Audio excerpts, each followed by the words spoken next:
Just a quick note about this week's episode. This is from the live show on Carcat Day, and as such, the audio quality isn't as great as the normal episodes because we were 4 people around 1 mic.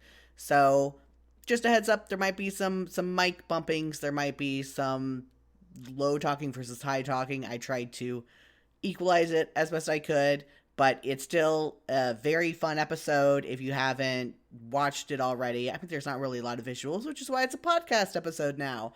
So, and I did trim it down just a little, but anyway, just want to let you know, might be a little more bumpy than you're used to, but it is a lot of fun. So I hope you enjoy.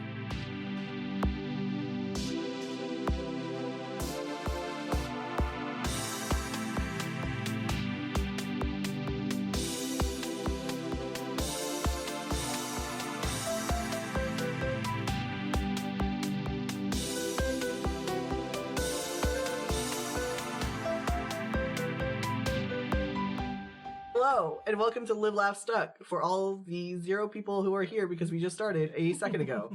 No, I mean, we're doing a live Q&A. We got some cues that we will, that sounds weird. Yes. I don't know about that one. Yeah. I don't know. I'm not going to kink shame, but I think I'm just going to sit that one out. Yeah. Dami is making some Homestuck tea for us to try. Do you know the names of all? Because some of these have the names on them. I have the names of all of them. Okay, cool. Because one of them is just like the heart symbol. Yeah. With no name.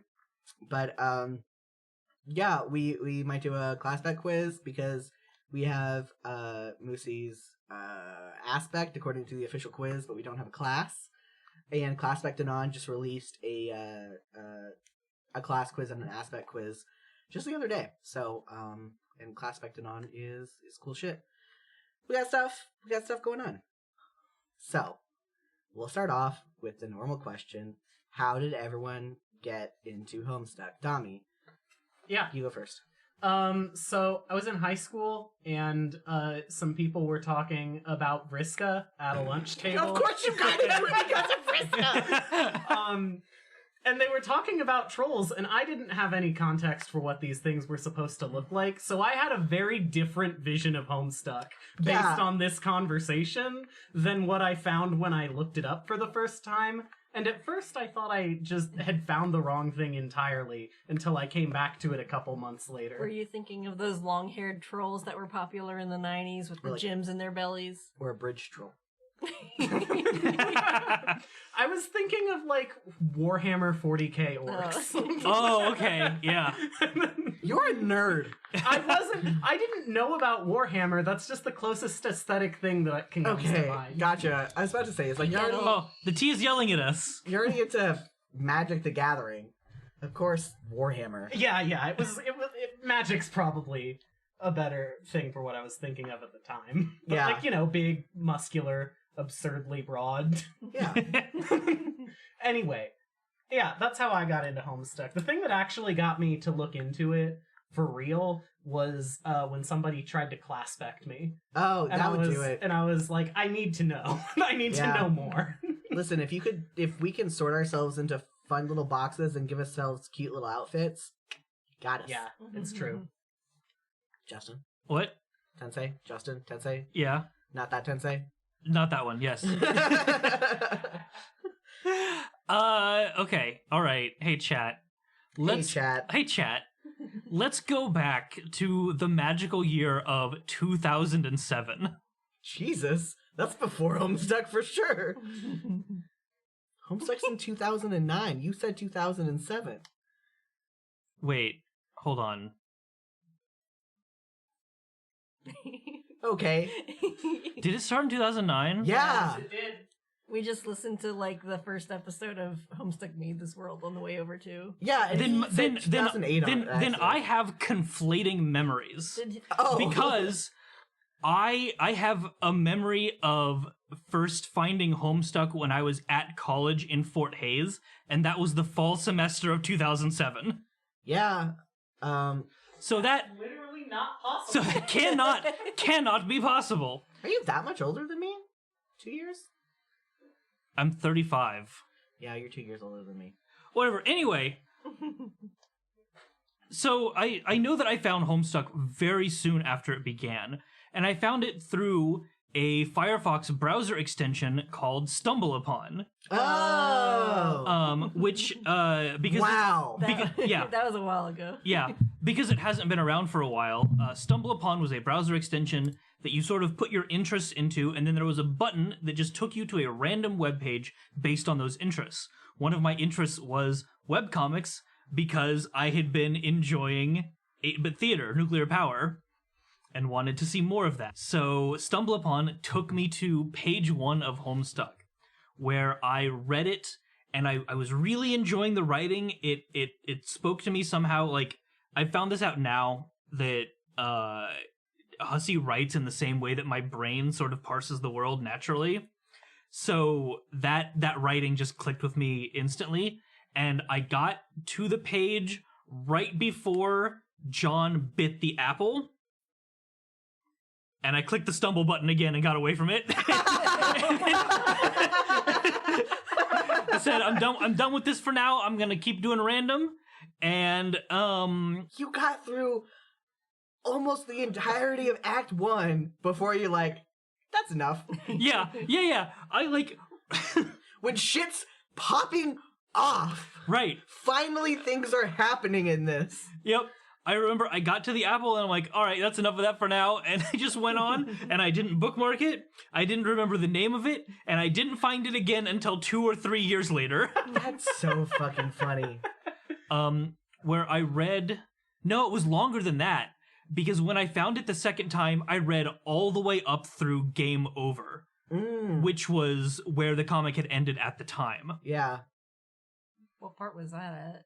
We haven't gotten there yet. Oh, okay. Okay, That was so a I'm not going lot. to say anything more about it. No, it's the Gigapause.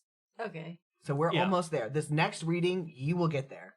Yeah, Mhm. I think, I think like after I stopped reading it, there was one more page that was released before the Gigapause. So whenever that started is when I my second read through in quotes began. Honestly, not any better of a cliffhanger, to be honest. Right? But I had so much more context, and I was so much more into it. I personally really fucking love time and dimensional shenanigans. Oh yeah. So and the complexity of this story, especially at that point, it all fucking drew me back in, and I absolutely love it. Were you the sort of person who, like me, also just, like, really enjoyed Act 1? So Homestuck is all kind of one story in my brain, so I have a hard time sort of finding where Act 1 kind of Fair. stops. Just like that initial bit of, like, John when John fucking bites around the with apple. the Silodex and shit. Yeah. The next thing is when Act 1 stops. Right.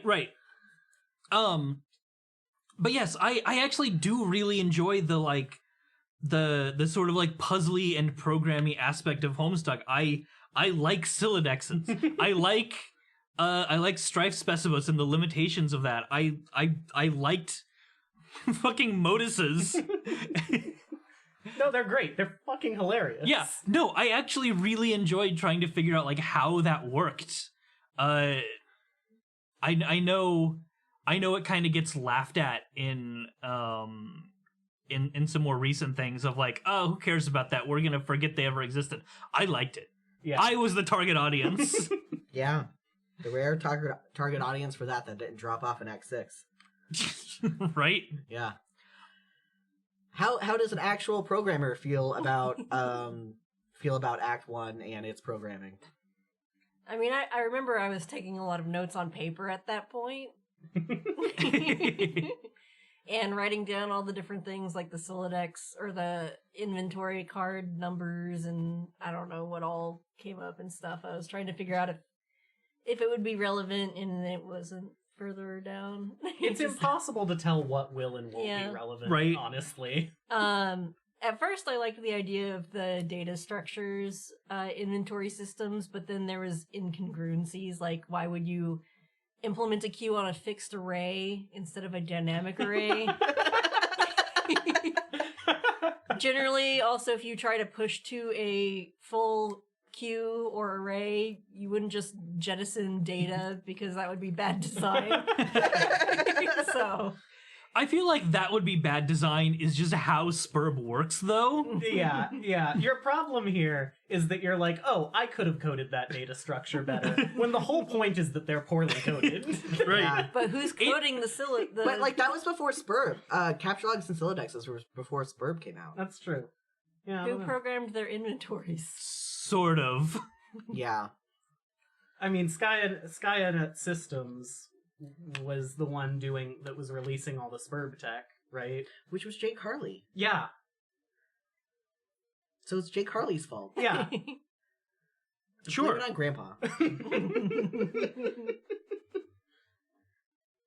It's probably like an old COBOL programmer. The idea of Jake Harley knowing how to program is very funny. Yeah, well, he didn't.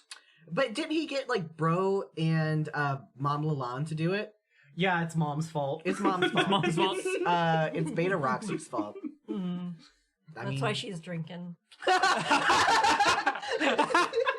Because she just programmed the worst shit. She drinks to forget her sins. I have to watch my daughter fuck with her goddamn Silodex all day, and it's my fault. Why'd I even make a tree? That's so fucking... Yeah. How did you first learn about Homestuck?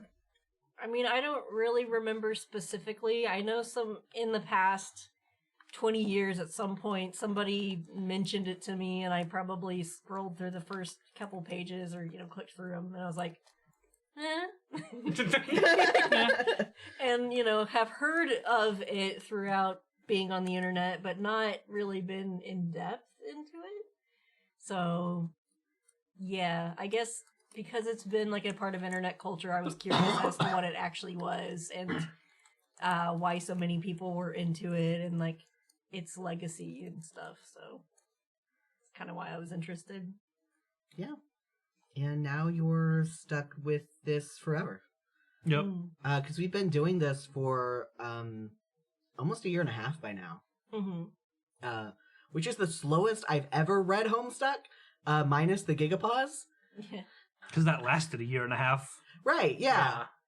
But yeah, so this is the slowest I've had to absorb Homestuck, and we still have a ways to go, like not even including all the extra stuff that we want to do. Mm-hmm. So it's very exciting. Is Have you given context for how much further you have to go? So we just finished Act 6, Intermission 1, I think is what it's called. Oh, so you're a ways in. I know when Yeah. we started Act 6, that was like going to be the next half. Like half of the pages worth of it. So Caliborn has just taken control of Homestuck. Yeah, okay. And John's going around and getting rid of all the pixie dust glitches. Yeah.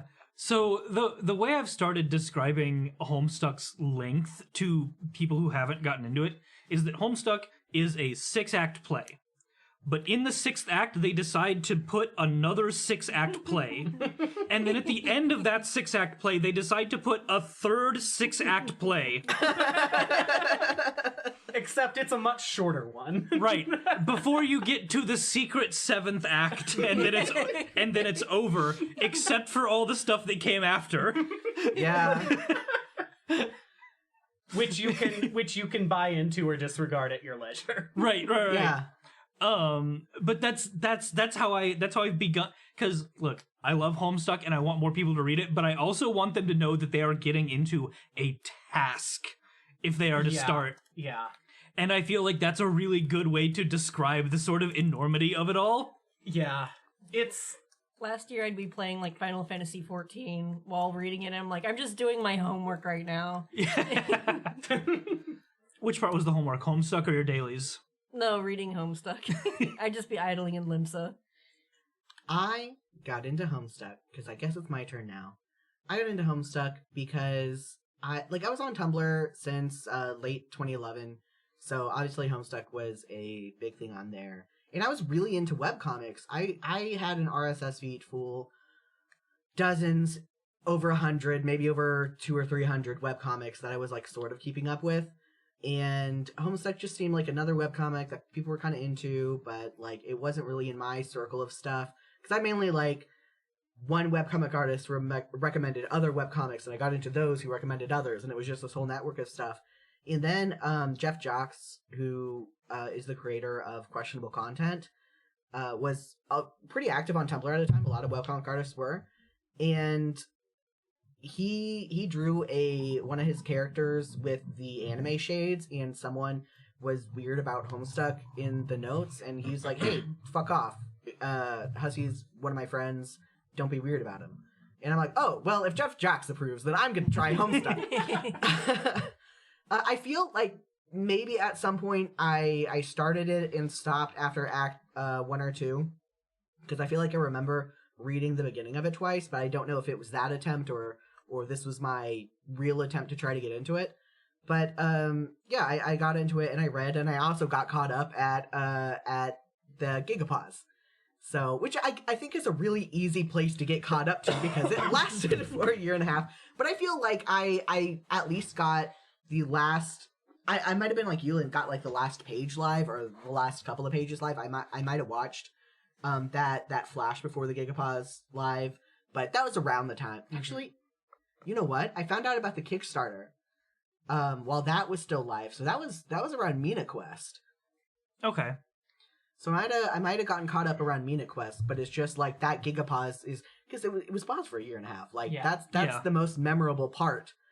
I remember when I got to the Gigapause, because I also caught up to the Gigapause, right? I remember when I got there, it was like, I want to say I caught up like right as the Gigapause started. Like I didn't read any pages live, but I still remember waiting like a year and a half. And I do think it's interesting that even though you were like, it's an easy point to get caught up to, that we all still caught up near-ish the start of it. Yeah. Yeah. I'll say Meenahquest also almost made me stop. I love Meenahquest. I don't want to work for the story of Homestuck. Don't make me do that. Isn't that all of Homestuck? Don't make me physically work for the story of home. Mentally, I'm fine with. I'm fine with like taking that all into my brain and like, all right, I got it. I understand. Don't make me play a fucking boring video game. Yeah, Are we really going to call Meenahquest the story of Homestuck? It's part of the story of Homestuck. I guess that's fair. Yeah. Yeah, it's included in the story, like explicitly. Yeah. It's where we get a very large chunk of our Dancestor information. Like 99% of it. If Yeah. it's not about Mina or Arania. It's not really plot relevant, though. Yeah. There are a couple plot relevant bits in it, but it's so funny. It is a lot of fluff. That is also why I kind of disliked it, because by that point in the story, I was better at determining what would be relevant in the future and what wouldn't be, and everything was just screaming at me of like, this is not important. Yeah. Every time the Troll Blood store pops up, I'm like, I'm not reading this. I love the words Troll Blood store right next to each other, by the way. It's yeah, and that wasn't even the Troll Blood store. That was the information booth. Yeah. Where you got money to learn things. Yeah. Yeah. That's also a very good concept. I will pay you if you'll listen to me. Please. Reverse podcast. No, that is actually the premise of the Hyperfixation podcast, I feel like. Oh, yeah. Yeah, I loved Meenahquest, even though I never became a huge Dancestor fan. But what's really funny is there's stuff in Meenahquest that, like, I realized that we were talking on an episode that I don't think it's been released yet, but I was listening to Homestuck Made This World, and they're like, oh yeah, off-screen, I guess this stuff with Gamzee and Terezi was happening, and we only find out about it when we find Terezi drunk. And I'm like, no, you find out about it in Meenahquest if you control Rose and go to a room and Gamzee's there, and Gamzee tells Rose about his black relationship with Terezi. You never have to be Rose for anything, but if you become Rose and go into that room, that's how you find out about it. I think the first time I played through Meenahquest, I skipped large portions of it because it's very easy to do so. Oh, yeah. Right? And, like, at that point in the game, like, actually, I skipped a lot of Homestuck's, like, play game sections the first time I read it. Like, because I had kind of gathered very quickly that, like, if there is plot-relevant stuff in here, I will have it re-explained to me, right? Yeah. And that's what I tell Moosie all the time. Yeah. Like, I straight up did not play Miststuck the first time I read Homestuck. The bit with really? Jane. Yeah, no, which is wild because I'm the Jane person. You're the Jane right? person. What are you doing? Earlier on, I would just watch YouTube videos of people playing the game, so I wouldn't, like, miss any of the actual content. But at this point, I'm like, Yeah. Yeah. what's the beeline to finish this? I did go back and watch and get a lot of the Openbound content afterwards, just because my trajectory through the Homestuck fandom was that immediately once I caught up, I got into role-playing, and, like, there was a Dancester culture at the time, right? Just as there kind of is now. And so, like, I went back and I got the character information, because I just wanted to expand the characters I could play. Right? Yeah. Speaking of watching people like just go through these on YouTube videos or whatever, Let's Read Homestuck is such a great way to experience this story now. Yeah. That's how I was reading most of Act 6. I realized there was a reading aloud one, but then it ran out of one, so now I'm just reading again. Yeah, it ran out of read. Real quick, Dami made some tea before it gets cold. Dami, do you want to talk about the tea? Okay, yeah, sure. I should have gone ahead and pulled it up so that I could read the ingredients list. That was foolish of me. Do you want me to make a distraction? You should come back towards the mic while talking about it. Do you want? That's a good point. Do you want us to drink it and then you tell us what's in it? Yeah, I'll go ahead and pass a mug to each of you. And did you say you just don't want to drink tea, Justin? I'm not a fan of tea. Okay, then yeah, don't worry about it. I said, well, no, it'll get cold, and it's still so hot. I say I could definitely. see the steam as Dami was passing it to the two of you. Yeah. We can do this later if you'd like. Maybe. I don't know. What do you think? Is it? I thought I saw you sipping. No. Silently waiting on. Everyone. It's not hot enough to burn your tongue. At least my cup. Okay. Don't sue me if you do I'm gonna sue Moosie for damages. So this is Moonsetter tea. Moonsetter, of course, being the song that the intro is based on. The intro to the podcast. Yes. Called, what is the name for the intro? Dirty Dirt Kinney. What is the full name? Dirty Dirt Kinney talks about Homestuck for half an hour or so. Except it's like an hour now. Yeah. Is that part of the title? Except it's like an hour now? You can edit it. I think it is. Yeah, I think I did. I think I changed the description. That's so fucking funny. Yeah, I did get Dami editing it when it was only about half an hour, and it's just been slowly getting bigger. And I need to try to pare it down. Or pay her more. So Moonsetter is a black tea with some blueberry flavor, some orange and spearmint, blue corn flowers, raspberry leaves, some vanilla, and some bergamot and cream. It doesn't taste like What anything is- to me. What I is use the spearmint. bergamot? I don't know. Let me look it up. Am I pronouncing it right even? Who knows? I just assume it's French. I did taste the spearmint. If it's French, how many characters did you not pronounce? It's like a type of orange, I guess. If you like mint teas, it's very much it could be your thing. Yeah. I can definitely I can smell the mint. That's the only flavor Yeah. that I can smell Yeah. out of this tea. Maybe I'm just too used to the mint flavored teas. That's to fair. really Yeah. pay attention. I like it quite a bit. These are, for the record, I guess if anybody's curious, all of these came from Adagio teas, which is like you go in and you can like just kind of custom construct a tea blend, and they have a section for a bunch of fandom stuff. And if you listened to the ship name episodes, then you might remember when I found this through the Pistol Pony Rodeo tea, which we'll have a bit later. Did we? I forget what episode we did that on, because we have one episode that hasn't been released yet for the ship name episode. But yeah, how do you spell the name of that website? ADAGIO.com. Yeah, I would never guess that. It's like a music term. Oh, wrong website. This is a tea site. Yeah. Yeah, I don't know. Yeah, I don't know. Well, tea is a music term. Eh? Is it? It's not in the normal. Do, re, mi, fa, sol, la, ti. Okay. I am... Tea, a drink with jam and bread. Yeah. So, where's the jam and bread, Justin? Bad host. I do. Do you want that? I No. do have that. Absolutely not. Bad, not podcasting. Bad audio. Unless that's the sort of audio we're doing, which we're not. No. No, thank you. This is not an ASMR mic. It will not do that. Get an ASMR mic and we'll just do some Homestuck ASMR. What would that be? What would... Sipping Homestuck tea while eating jam and bread. I fucking guess. No, we'd have to make some gooey noises for Sober Slime. Oh, God. I can't stand that. Yeah.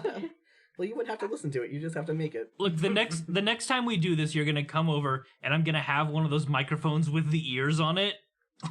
Yeah. Oh my God. We should have bought some Faygo. I should have had Dami buy some Faygo to Yeah. try, because I don't think I have any Faygo around me, which is sad. I think the closest Faygo is... Don't dox yourself. Yeah, I was like, wait a minute. I didn't even think to grab Faygo because I was so honed in on like I have 6 teas and that's already so much to make people drink. Yeah. That's fair. There's 4 of us in one bathroom. Yeah. So I don't even know we're gonna get through all of them. I won't be offended if we don't. yeah, that is because we did 1 and we have 5 more. Yeah, I just grabbed some that I thought that I thought were cool or that appealed to you in particular. Yeah, appeal to me in particular. It's my podcast. I get the tea. Yeah, like half of these are Dirk related in some way. Yeah. Yeah. Remember when I was a Prince of Heart and I was just full on Dirk Kinney? And I still have that. Like, I have my username in the podcast Discord is Prince of Nowhere. And I'm not even a prince, so it makes no sense anymore. Seer of Nowhere is nothing.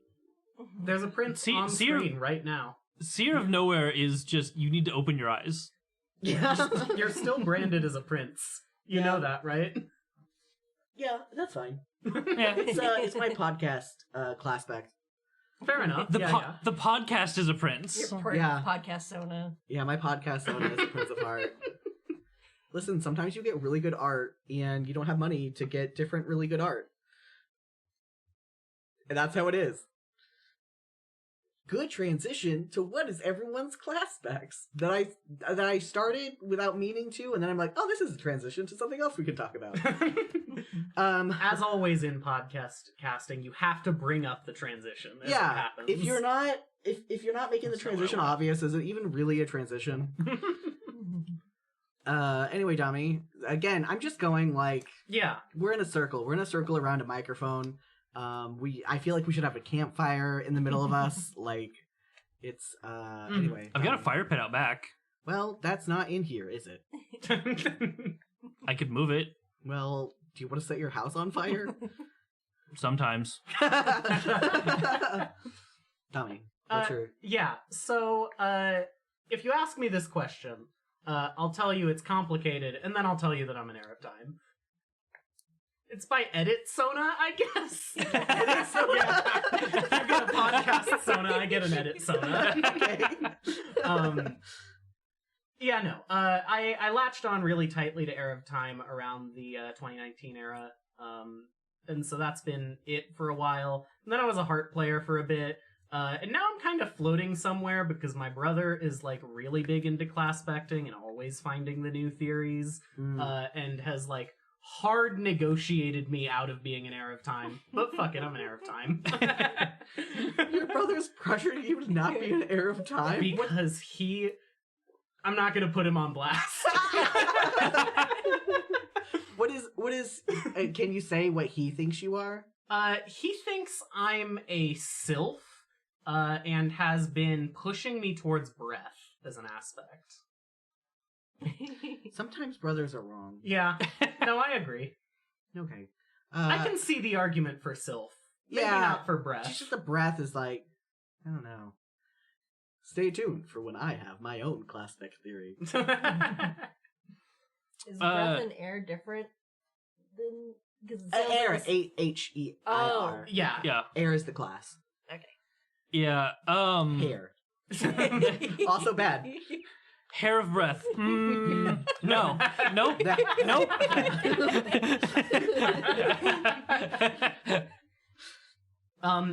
I do still quite like Heir of Time though, for the like, all the editing I do.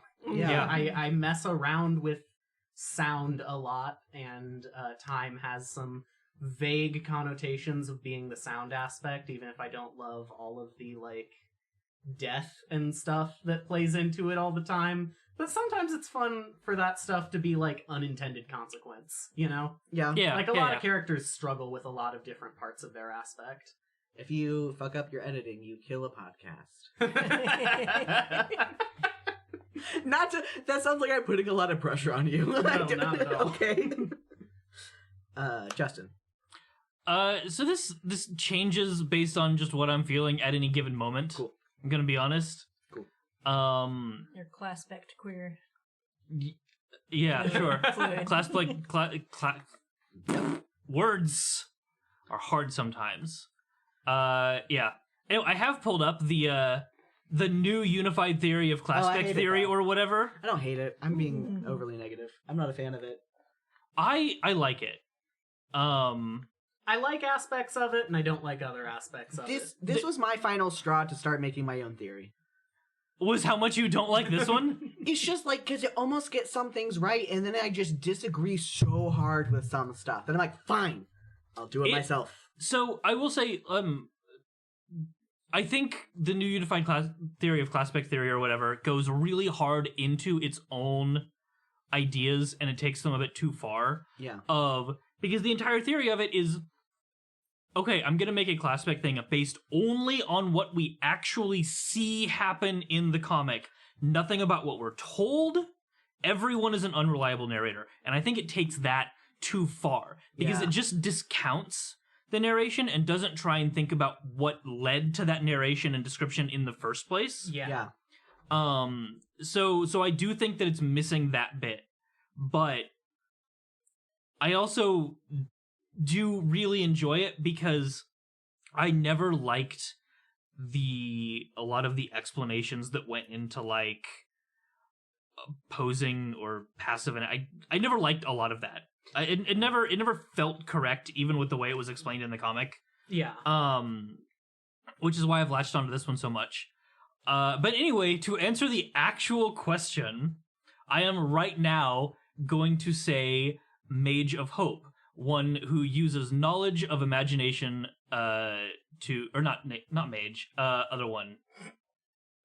Rogue. I had these backwards. Cool. One who distributes imagination to other people. And it's because I do actual plays and shit, and I like playing characters, and I like making people come along and play imagination with me. That's really it. That's very cool. I like that. That's good shit. It is funny that we do have the quizzes for a completely different classpect theory. Yeah. Which I'm excited to get into in a little bit. Yeah. Especially since it changed since I first posted it in the server, because unfortunately people were asses to classpect on, and so they added 7 more questions onto the aspect quiz. Oh, okay. Yeah. Moosie. Hi, I'm reading the list.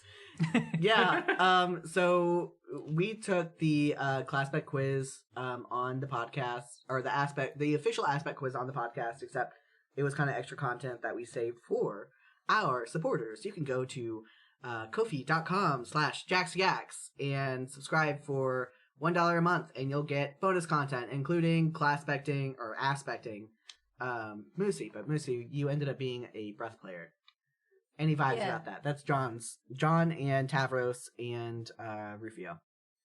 This thing here says the aspect of freedom for breath. Well, you can ignore that. You can go off vibes. Oh. Your own personal vibes. What do you think about John? Blood, doom, light, space, hope, void, life, breath, rage, time, heart, mind. Oh, you're all of them. No. I was just reading what The Avatar, the master are. of all aspects. I mean, I like John. John's cool. He's dopey. Oh, sorry. If we turn this into Avatar, there's so many of these that sound really cool. Everybody lived in harmony until the Blood Nation attacked. Yeah. Any of the classes stand out to you? Well, it's weird because they're all related to aspects, so it's like burdened by the aspect, heals their aspect and others. Well, go by vibes. I don't know. You could also go by vibes character-wise. Like, if you want to ignore the list, you could be like, I relate to this character in this way, and then we can tell you what their class and aspect is. I mean, I feel like knowledge of their aspect to serve others would apply if there was a programming aspect. That's Doom, I think. Yeah. Yeah. Kind of Inevitability? Yeah. How's inevitability programming? Because Well, you write the again, instructions? that is what one person is saying those mean. Yeah. Also, you could put programming as inevitability because programming always follows itself. It will always end up at a specific place given the same inputs. Unless you have undefined behavior because you programmed it bad. Right. Well, then it will end up in an error every time. But you don't know what that error is going to be. Which is also pretty doomy. Yeah, right. Yeah, that is true. So I'm teaching others about Doom.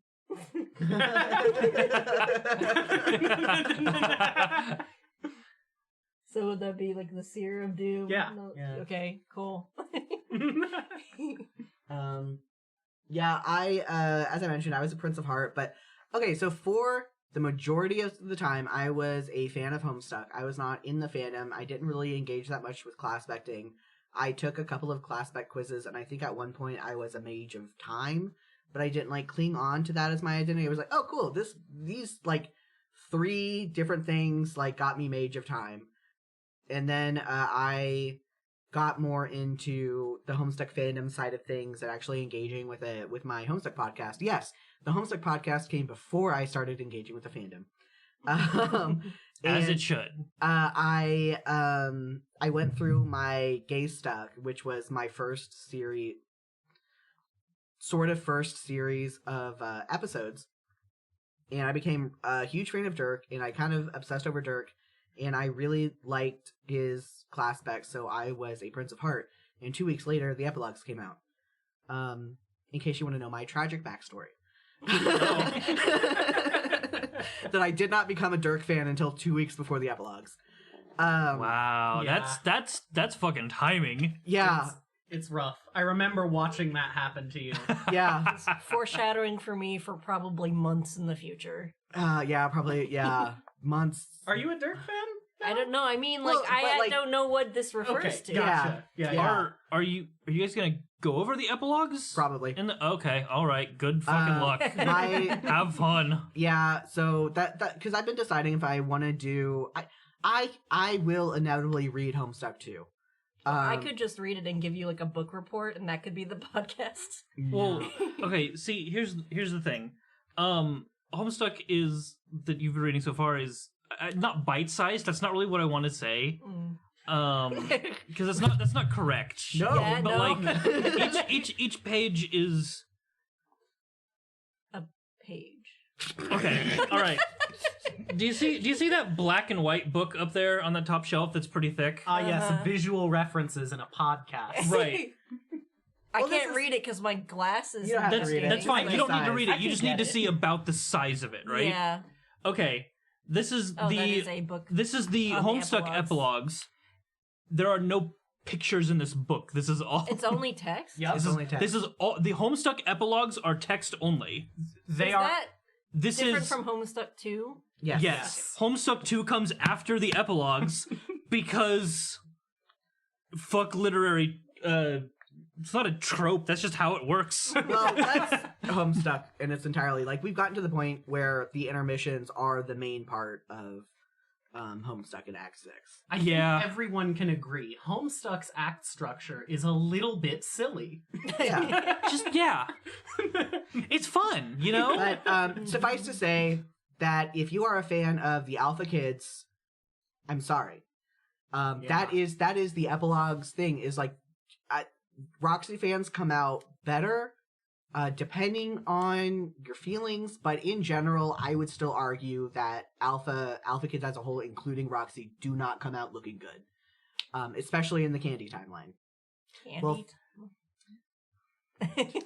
take it. Just Okay, go with all it. right, Oh, all you're right. gonna explain A, B, it? and Yeah. C timeline? I'm just gonna do a quick. I wish there were 3 timelines. Take it. I would give nothing more than for there I to want be you a to. third I want you to timeline. take a real good look at this cover here. Yeah. It's black with the Homestuck logo and a stake. It's volume stake. Volume meat. Volume candy. It's 2 books. This is 2 books. Okay. That's why we call it the epilogues. That's why you can kind of see the middle here. Yeah. Because you literally like flip the book. It's literally just upside down. Which is a neat printing trick. Yeah. It is. That's very cool. I do kind of want to. I wish I would have bought that. I assume it's not out anywhere anymore. I don't fucking know. eBay. Yeah.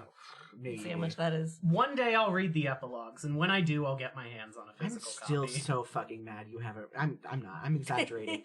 But it's like, cause Dami, are you currently reading Homestuck 2, or have you just read some of it? I've read portions of Homestuck 2. I thought when the new team took over that I was gonna, like, just start where the new team took over and read from there. But then I didn't actually do that. Yeah, that would also be very difficult to do. Would it? Yeah. Homestuck don't- 2 uses a lot that the epilogues set up. Do they, or do they make? Sorry, I'm not gonna. They make up a lot of their own shit. They also ignore a lot of what the epilogue set up, or outright contradict it. That's what makes but me so mad. also, yes, there are plot points in Homestuck 2 that were originally set up in the epilogues and are evolutions of them. Yeah, I'm trying not to get too much into the discourse, especially because Moosie's here. So I'm not going to go like a child in like the parental argument about politics or something. Yeah, We need to get you earmuffs when we're talking like I this. have earplugs in my bag. There's sensory issues. like this. I'm not going to go into the details about anything, and I'm not going to go into any drama or discourse. Just like when I finished reading the epilogues, I had positive feelings about it. There are several things in the epilogues that I am very, very critical of. And I'm ignoring the reception to things and just like the epilogues as a text. But there are a lot of things that I really like how they did. And then I started reading Homestuck 2, and they undid several of those things in the first several pages that I read. Yeah. Yeah, they did. And those were the things I really, really liked about it. And then I've just heard more about what they add into it, and it's very frustrating from a storytelling perspective. Some of the things I didn't like about the epilogues is because they did sort of retcon some things that were understood to be true at the end of original Homestuck. And I understood that more because it had been years since Homestuck ended, and I didn't really like it, but I could like conceptualize that. But then Homestuck 2 happened months after the epilogues dropped, and they immediately retconned stuff. And that is my frustration with Homestuck 2, just from the text itself, just looking at the work as it is. Was there that little time between the epilogues and Homestuck 2? It was not that long. It was April, and by the end of 2019, Homestuck 2 started coming out.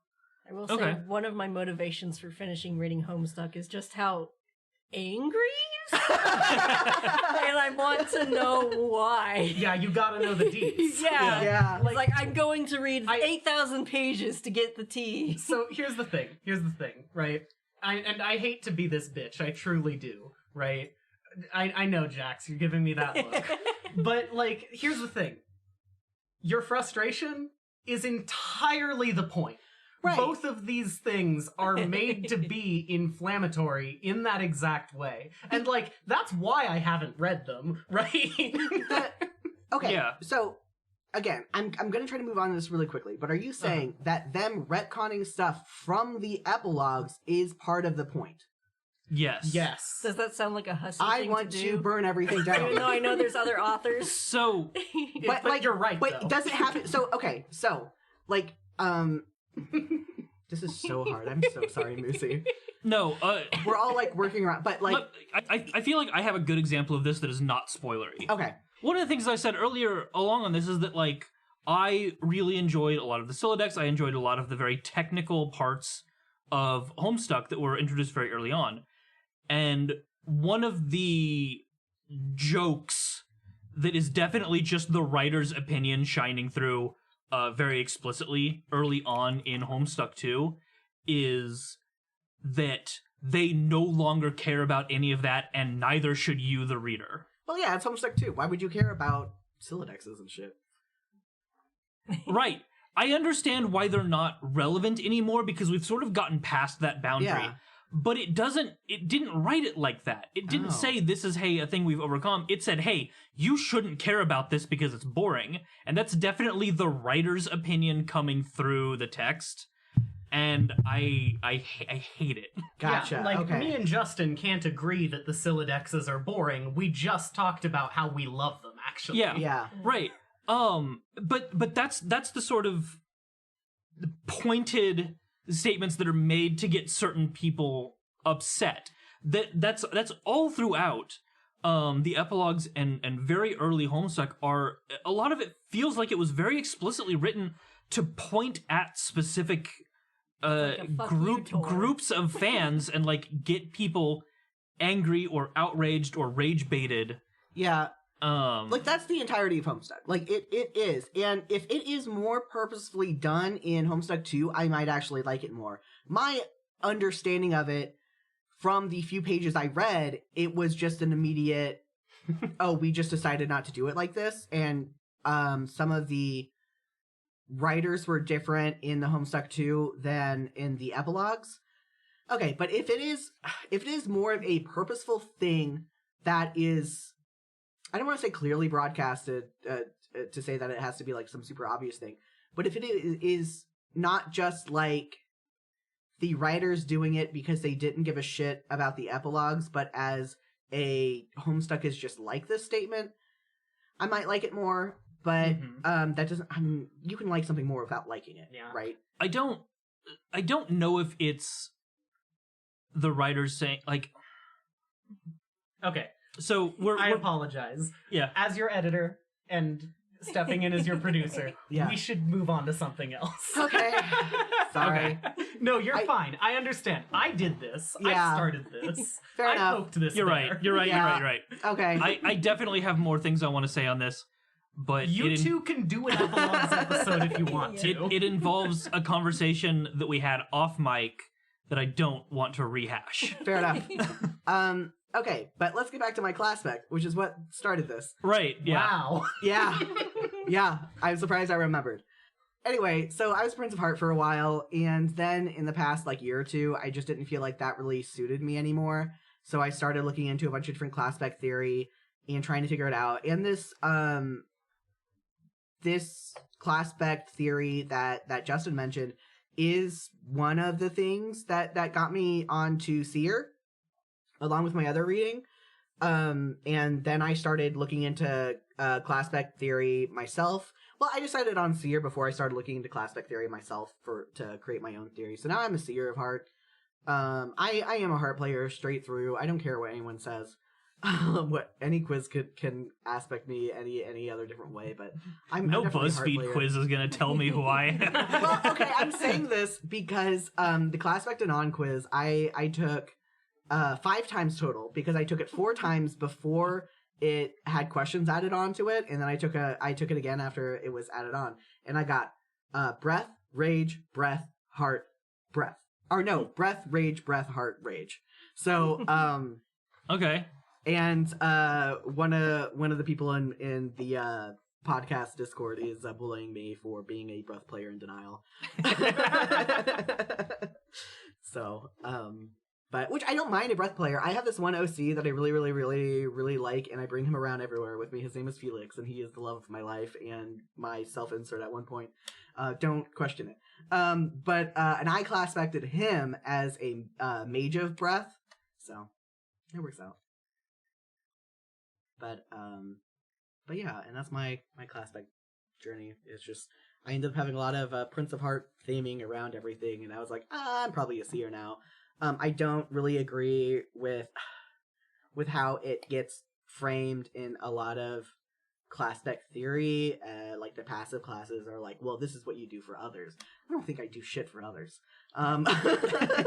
If others are helped by it, it's incidental. I'm exaggerating right now, but the tagline for my podcast before the hiatus was "Don't forget to be a little selfish," and yeah, I don't know. I just in my class spec theory that I'm still working on, I have like the seer versus mage, as seer is math versus mage's engineering. So the theoretical versus the practical is kind of my understanding about those two. I wouldn't know where computer science fits into that. Maybe it would just be different types of computer science. I mean, I'm sure there's more like theoretical sides of computer science. I mean, but it's probably leaning more practical.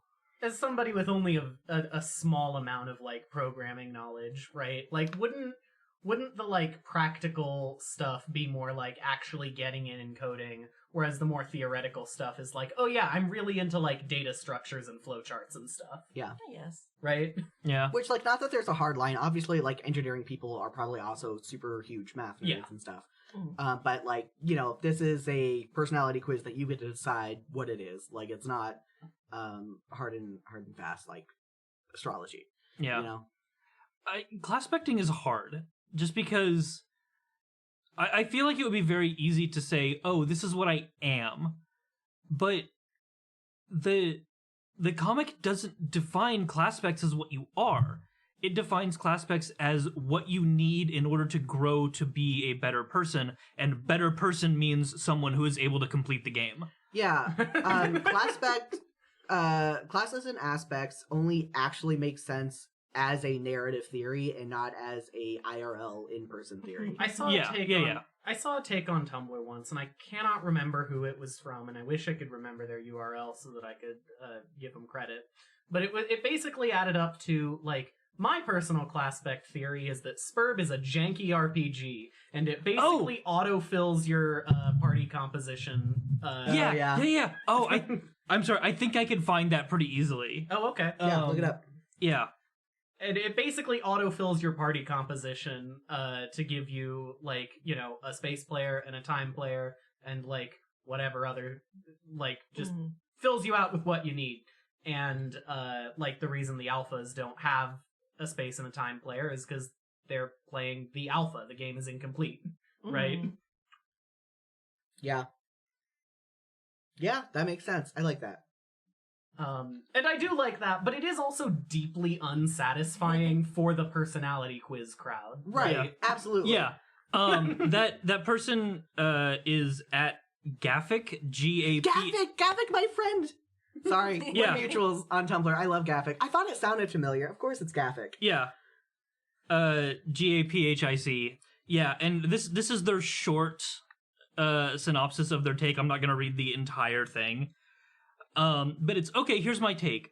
It's literally not that deep, capitalized. Spurb is an incomplete RPG, not a deity or greater consciousness. It doesn't actually know what is good for the player's personal development. It is entirely skin deep.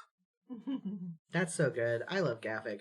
Like, we've talked about how we, like, disagree on a lot of Homestuck stuff, but, like, we're not, like, opposed. It's just like we just come to different conclusions and it's all chill. Gaffic's cool. I think that take makes a lot of sense though, because it's like it's that's the whole gag with Spurb, right? Is that it's like it presents itself as this like huge heroic narrative, and then you've got the salamanders guiding you on your quest. Because, right? here's the thing that we forget a lot of the time. Spurb, as we see it in the two timelines, is in a beta state and then later in an alpha state. We never see it as a complete finished product. It's like a deeply fake and bad game. Yeah, Everything it presents is a facade, and all of the characters call it out as one constant. Because because Solix basically makes their version based off of like he compiled it together from something that he found that Aradia found. Yeah. Solix basically just translated the code off of like glyphs in the ruins. Meena found it on the moon. Is Meena's version the most pure version? I had completely forgotten that. What? Meena found it on the moon. Meena did find it on the moon. Why did Meena go to the moon? Okay, never mind. Meena's been hanging out on the moon because she doesn't want to be Empress. That's her whole shtick. Okay. I feel like I either never got that or just don't remember it. But maybe? Are they insinuating that the alpha or the beta is the more complete one? The beta. Beta. Okay. Beta. Yeah. Good. Yeah, no. In the alpha timeline, Jane's like, oh yeah, the alpha release is like super exclusive, whereas like John has nothing about that, right? Yeah. I was telling Gathic. I feel like, I don't remember if this is stated, but I definitely feel like the Spurb beta got sent to everybody who subscribes to GameBro. Yes. Oh my god. Yeah, I believe that. Yeah, headcanon accepted. Yeah. While we're on this sort of topic, what about Bloodcasts? Whether it is your astrological sign or not. Let's go backwards. I'm starting with you, Moosie. I'm an Aries. So you're Aradia, so you're the lowest rung, except for the mutant blood that is Karkat. Cool. Yeah, Aries, Burgundy. Burgundy is the right name. I always think of Rust Blood. I'm like, Same. that's the kind of like slur. That's a slur. That's you the can't slur. say that. You're gonna get canceled. You're We're not live. On Alternia will I get canceled? On Beforus I would. You're not kill on sight, Cancri. but people can kill you on sight. Yeah. Yeah. Yeah, so you're the lowest rung. Is that do you have vibes about any of the other? It's really kind of hard because we only have like 2 examples of each. Yeah, I'm not really cognizant on which trolls Yeah. are And- which blood color. And one of the examples is like a hyper exaggerated characterization. Of Tumblr. I do think that this is something that like is different for us versus Moosie. Yeah. Because like I think Hiveswap and Hiveswap Friendsim really adjusted people's view of like Bloodcasts as like a valuable thing to have an opinion on which one you like are, Yeah. right? Like if you make a Troll Sona before Hiveswap exists, you just kind of go with where you want your Troll Sona to be based on like social cast vibes as opposed to like what is involved with being a member of that cast. Right? Everybody's Troll Sona before Hiveswap and Friendsim was either absolute lowest, absolute highest, or Vriska. Yeah. Well, but I will say that, like, it is sort of implied that certain casts have certain powers in Homestuck That's proper, true. right? Yeah. Not kinda, as strongly as it ends up being in Hiveswap Friendsim, because that's one of the issues that someone pointed out, and I kind of have with Friendsim, is we get a whole new cast of trolls, right? And they kind of, like, peg some casts into the same roles that is like, no, I think, like, this isn't a spoiler, but it's like, Terezi's obsessed with, like, law and justice and stuff. And so all Teal Bloods are lawyers in training in Friendsim. And it's like, that's kind of a lot, though. Yeah. But it's also it's like, do you want to be an exhausted college student? You're Teal. You also have to bear in mind it's not just lawyers, it's lawyer cops, right? Yeah, it's Right, lawyer yeah. cops. Which makes a little more sense to have an entire Bloodcast be. Right, but it's still it still just like pegs them into one thing like way more. Like for the Gold Bloods, technically we have 3 versions of it because I forgot about the ancestors. Everyone forgets about the ancestors. But like it makes more sense that they have a particular niche, the Gold Bloods, because they have the psionic powers, and so they are like batteries for ships. They are living batteries. So it kind of makes sense that they might have more of a job niche. But for a lot of them, they kind of did just go off of stereotypes that we get just from the original 12 Trolls and maybe kind of from the other ones. But Yeah. Some of the stereotypes make sense. Some of them don't. Some of the niches that are carved out are like explicitly counter to the ways that Bloodcasts are described in the comic. Yeah. Right? Like Gamzee in his introduction gets described as like, oh yeah, you're a member of this like niche weird cult that everybody thinks is like very strange. Yeah. And then that like clown religion just becomes the purple blood thing. Yeah. Right? Yeah. But then like the only one that 110% makes sense based off of canon is Jade Bloods, because that is their thing in canon, is they take care of the brooding caverns. Yeah. But yeah, so we're just saying this, like, you are not necessarily as prepared to answer the question as the rest of us, so that's kind of mean to start with you. But I did anyway. But you're an Aries. I mean, yeah, Because you're mean. because I'm mean. It's true. Okay, well, Justin. I have honestly never thought about bloodcast typing myself. Okay, well, drop your sign. Drop your month. I know that this is one I don't want to be because I'm a Scorpio. Well, you're Vriska now. Or Ardata. Or Ardata. Or Ramel. Steal art. You're really into AI art now. Ramel would be so into AI art. We're not making Justin happy. Jax's mean continues to be true. I'm not used to being in a room with people Malik. I'm podcasting with. Malik. Be Malik. There is actually one troll in Friendsim that I did really identify with, and I kind of hated that everybody hated him. I do not remember his name. What was the shtick? The shtick was literally like all he wanted to do was talk to MSpar and like learn the differences between troll and human culture. Like that was his whole thing. Is all he wanted to do. Yeah, was talk. I love Gallic. Was talk and know things, and I'm like, Who doesn't like Gallic? the narrative didn't like Gallic. Fair enough. True. Yeah. The entire narrative was like, oh my god, you fucking hate this guy. You need to get away right now. Gallic He is wants so to good. talk at you? I wish I could talk with citations. Yeah. I could see you as like a particularly online sort of indigo blood. Yeah. Yeah. For me, I get typecast as Cerulean a lot. Well, I wonder why that is. Yeah, no, and it's entirely because of Ardata. But as you can see on the screen right now, my troll Sona is a bronze blood. Everyone like turns and looks at us. Yeah. Everyone turns away from the microphone. Stop it. Well, I wasn't talking, so it's fine. Yeah, no, I'm a Taurus in real life TM.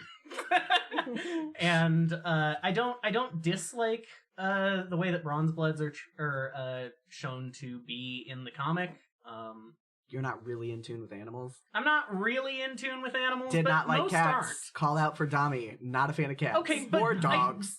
Not a fan of Cats 2019. Yeah. But like not all bronze bloods are like animal people, right? Like you've got the plain guy. You got the plain guy. And Are you a then- plain guy? I'm not a plain guy. Well, they're fake anyway, apparently. So. Yeah. No, I'm trying to remember what are the other bronze bloods. Like there's Chixie. Chixie's not an animal person. Chixie's Tavros is the only animal person. No, there's the rancher. Oh, true. There's the rancher. Yeah. I will say I spend each morning feeding chipmunks and squirrels and birds outside my yard. Oh, Okay, that's well, deeply bronze That's blood. deeply behavior. bronze blood. Welcome to the club. But yeah, no. My character, the troll Sona, I have lore for it that I'm not going to go deeply into. But the basic shtick here is like I liked the like bright sunlit desert aesthetics that Skilla gets in Friendsim 2. So my character is like a desert wanderer diviner type thing. Gotta be a diviner. Yeah. Yeah. And I think that kind of slots into the Bloodcast of like, yeah, don't have a home. Gotta go wander in the desert now. Went through a desert. A piece with no name. God. Okay, you have to understand how excited I was as we went through the astrological signs in Homestuck, and I was reading through, and suddenly I saw the Capricorn symbol pop up, and it was purple. I love purple. Purple has been my favorite color for a long time. So I'm like, oh, I'm a Capricorn. Yeah, and that's just a purple sign. I'm so excited to see who is this purple. I'm not a juggalo. Despite my best attempts. Despite Dami's best attempts. Some of the songs are fine. I like Fago. But, I mean, it's soda. It's soda. It's what Aridin says. It's just soda.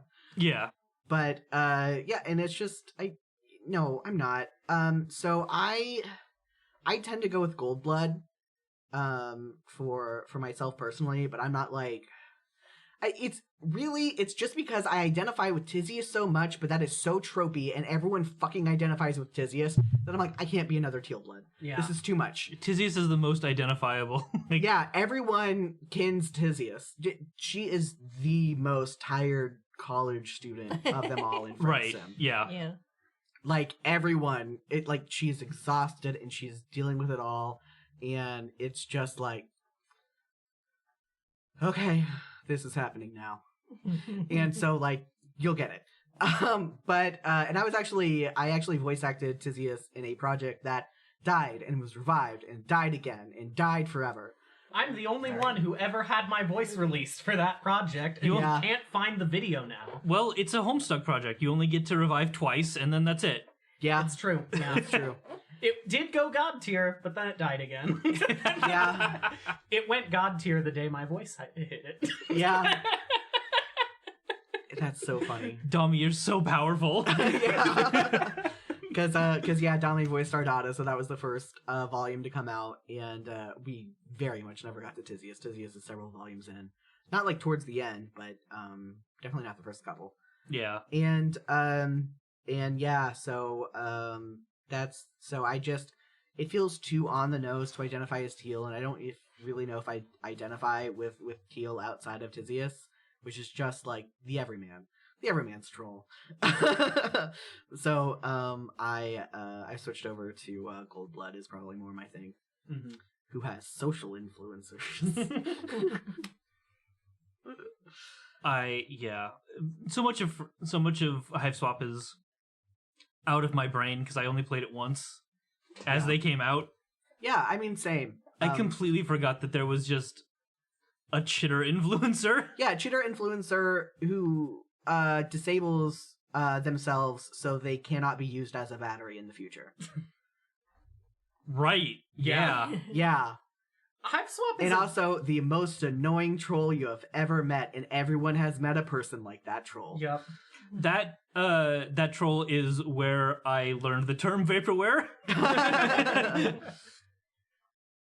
Hive Swap Friendsim is like a deeply great game with deeply good writing that like just I kind of despise the way that it world builds Alternia. Yeah. Yeah. And like I'm willing to put that aside because again it's a great game and I recommend it heavily. I've used it to get people into Homestuck before successfully.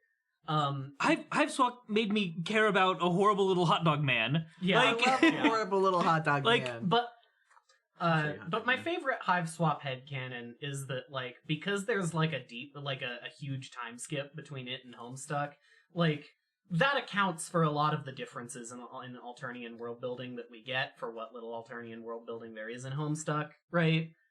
Like, and so, like, yeah, whenever I want to have different ideas about Alternia, I'll just be like, yeah, this is closer to when Homestuck happens, as opposed to, like, being when Friendsim is happening. Yeah, I will also say technically all of Friendsim is non-canonical. It's just there for vibes for when we go through Hive Swap, and I know that's just supposed to be about the characters or just vibes, but I'm just gonna pretend it's all non-canonical and we'll just see what happens in Hive Swap. Fair. Yeah. Everything is canon. Canon is dead. Long live canon. That is the Homestuck motto Yeah. that we all hate. Remind me how long we were going to be streaming for. I said about 2 hours. Okay. In that case, we're a little over halfway done. I'm going to make a second tea. Okay. Tea. I have a, I wasn't sure that we'd have enough questions and shit to fill the time. I forgot we all had ADHD. Yeah, we talk so much. We didn't even need questions for this. I saw your docket, and I'm like, this is gonna last 8 hours. Yeah, I over prepared. But yeah, big more tea, Dami. Dami's already in the kitchen.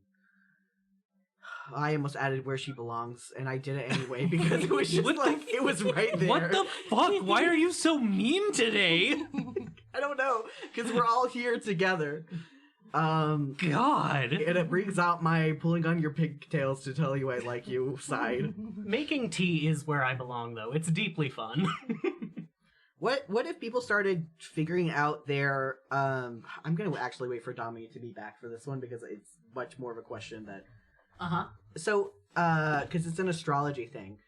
How into astrology? How much do you know about astrology off the top of your head? Like not super a lot, but like why? Well, so because it's not just your rising sign. There's your moon sign. There's like 5 billion different signs. Yeah, I couldn't list all of those for you. No, for sure. But like, is there and you probably don't know this, but it's like I think astrology people need to figure out the sign that is actually the best way to figure out your blood caste, because I don't think it's your rising sign. I think you're right. I couldn't tell you what the probably actual best one is, but I would love to have a conversation. Like, what I want to do is have a deeply invested Homestuck sit down with like a deeply crazy astrology person and hash this out. Can very easily be the same person. Yes, but I want them to not be. Oh, fair enough. You know? Yeah. You want an astrology person who's like never read Homestuck, or is maybe like only just now read it for the first time? Maybe the second one. Okay. Or has never read Homestuck but has absorbed a lot of secondhand content. That one. Yeah, definitely like just show them 50 Homestuck memes and then go, okay, I'm going to talk to you about this now. I want the astrology person to be able to participate in the Homestuck elements of the conversation, but I want them to be as on the border of being a Homestuck. Just sit them down, possible. have them read pages and pages and pages of class spec theory. No other reference to Homestuck. You see, it's very funny, but that is actually, unironically, something I've made non-Homestucks do. Yeah. And I'm ashamed of those days of my life. Really? Yes. Okay. Yes. No, I was being a cringe high schooler. Yeah. Yeah, that's fair. Cringe high school days are always, well, cringe. And, Okay, I'm going away to make tea now. Go away to make tea. Dami doesn't exist. So I'll have a Moosie specific question. Hi. Hi. What has been your experience diving into Homestuck so far? I don't usually stick with reading things long term, so it's the first time I've really been like doing a thing for more than a year. I don't even make games for more than a year. And the last game I made over a year was a bunch of mini games, so they were all unrelated games inside of a pack. Yeah. But it's been interesting. I know I probably felt the most frustrated with just like huge walls of pester chum logs and stuff and talking. Talking.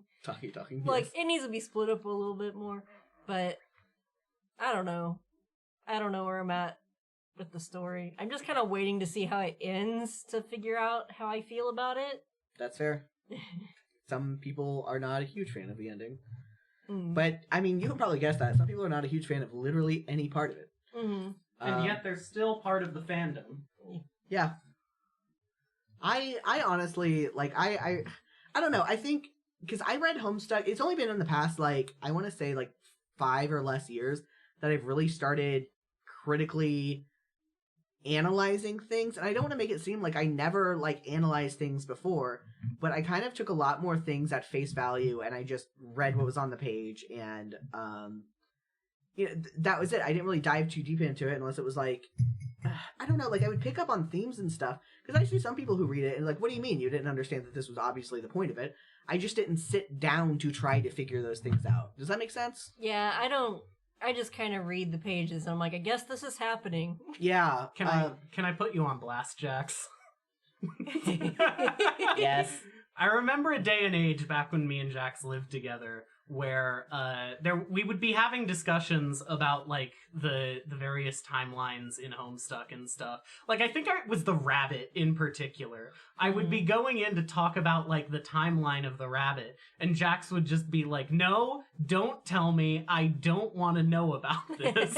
If I need to know about a thing in Homestuck, it'll be explicitly explained to me." And I distinctly remember the thing that actually changed this for you was doing the read through with Moosie, where I sat you down and I was like, "Jax, you need to know what's going on to explain it to Moosie."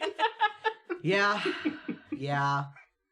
I mean, I started getting into analysis before then. I mean, obviously, the Gaystick analysis wasn't really analysis. It was just text on page. But, I mean, it's still, like, some stuff is... yeah, I mean, I still don't think the rabbit stuff does necessarily matter, but I think it is still something that needs to be understood and explained. If we're gonna actually talk about it and not just sit and read it. Yeah. But yeah, I mean, there is some stuff that people have tried to explain to me, and I was just very stubborn, saying the opposite thing, because the angrier they got up at me for not understanding it, and understanding it the opposite way, the more fun it was, because I told them not to talk to me about it. With one of our ex-roommates, you might not remember that conversation. It was something about how the alpha and beta kids were related and how, the ectobiology worked. Yeah. And I could have understood it then. I just like skipped over some of the stuff that really made it clear, because it was in, I don't know, it was in a part that felt more like summary, and I skimmed over it. Yeah. It was actually more clearly explaining it than it had ever been explained. Because it's not actually that complicated. It's not that complicated. It's just like in a wall of text of other stuff. Oh, well, I already know this. This was made obvious. This was made obvious. And I just started skimming. And then it's like, okay, well, that's never made obvious again. Yeah. But anyway, it got to a point where I'm like, okay, well, like, I don't super care about this that much. I'm not going to understand it any more than I have. And then someone kept trying to explain it to me. And so, I became a troll. Is what happened. Yeah, it worked on me. Yeah, it wasn't just you. But you were collateral damage. In that particular conversation, where it's like, okay, well, that's actually not how it worked. But yeah, I'm obviously understanding stuff more. But I guess my point is, I forget what I started making this point for. It's just like I have been analyzing things more. Like, but yeah, like I never really shipped things. I just kind of shipped whatever was being obviously signaled on screen, which is why Katara getting with Aang instead of Zuko was extremely surprising to me. It was surprising to me too. Yeah, it's like I had never shipped before. I thought I was just reading the room. I was thinking that, so I know you're not supposed to like real life ship people, and I didn't realize this was what I was doing, but there's a gardener on YouTube, and I thought his obviously gay assistant, I thought they were living together and like a thing, and then he mentions a girlfriend, the main guy, and I'm like, damn it, I wanted you to be gay farmers. Yeah, I don't think it's necessarily you will just ship people whether you want to or not. Like, not obviously every single person. I think it's just what you do with that and how you make it anyone else's problem. That's the issue. Yeah. I'm not gonna post, you should be with him! Yeah, Right. We're not gonna Dan and Phil it. Don't ship real people. Phil and Dan? Yeah. Well, I thought, that's what I thought was happening, but Yeah. I was wrong.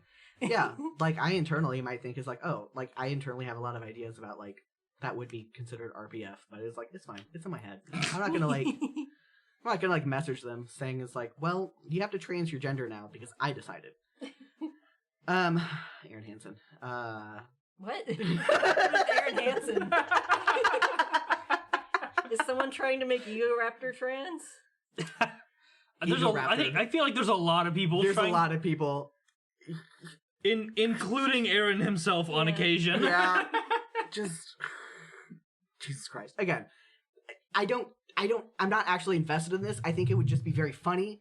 if on his deathbed he's like, I've been a girl this whole time.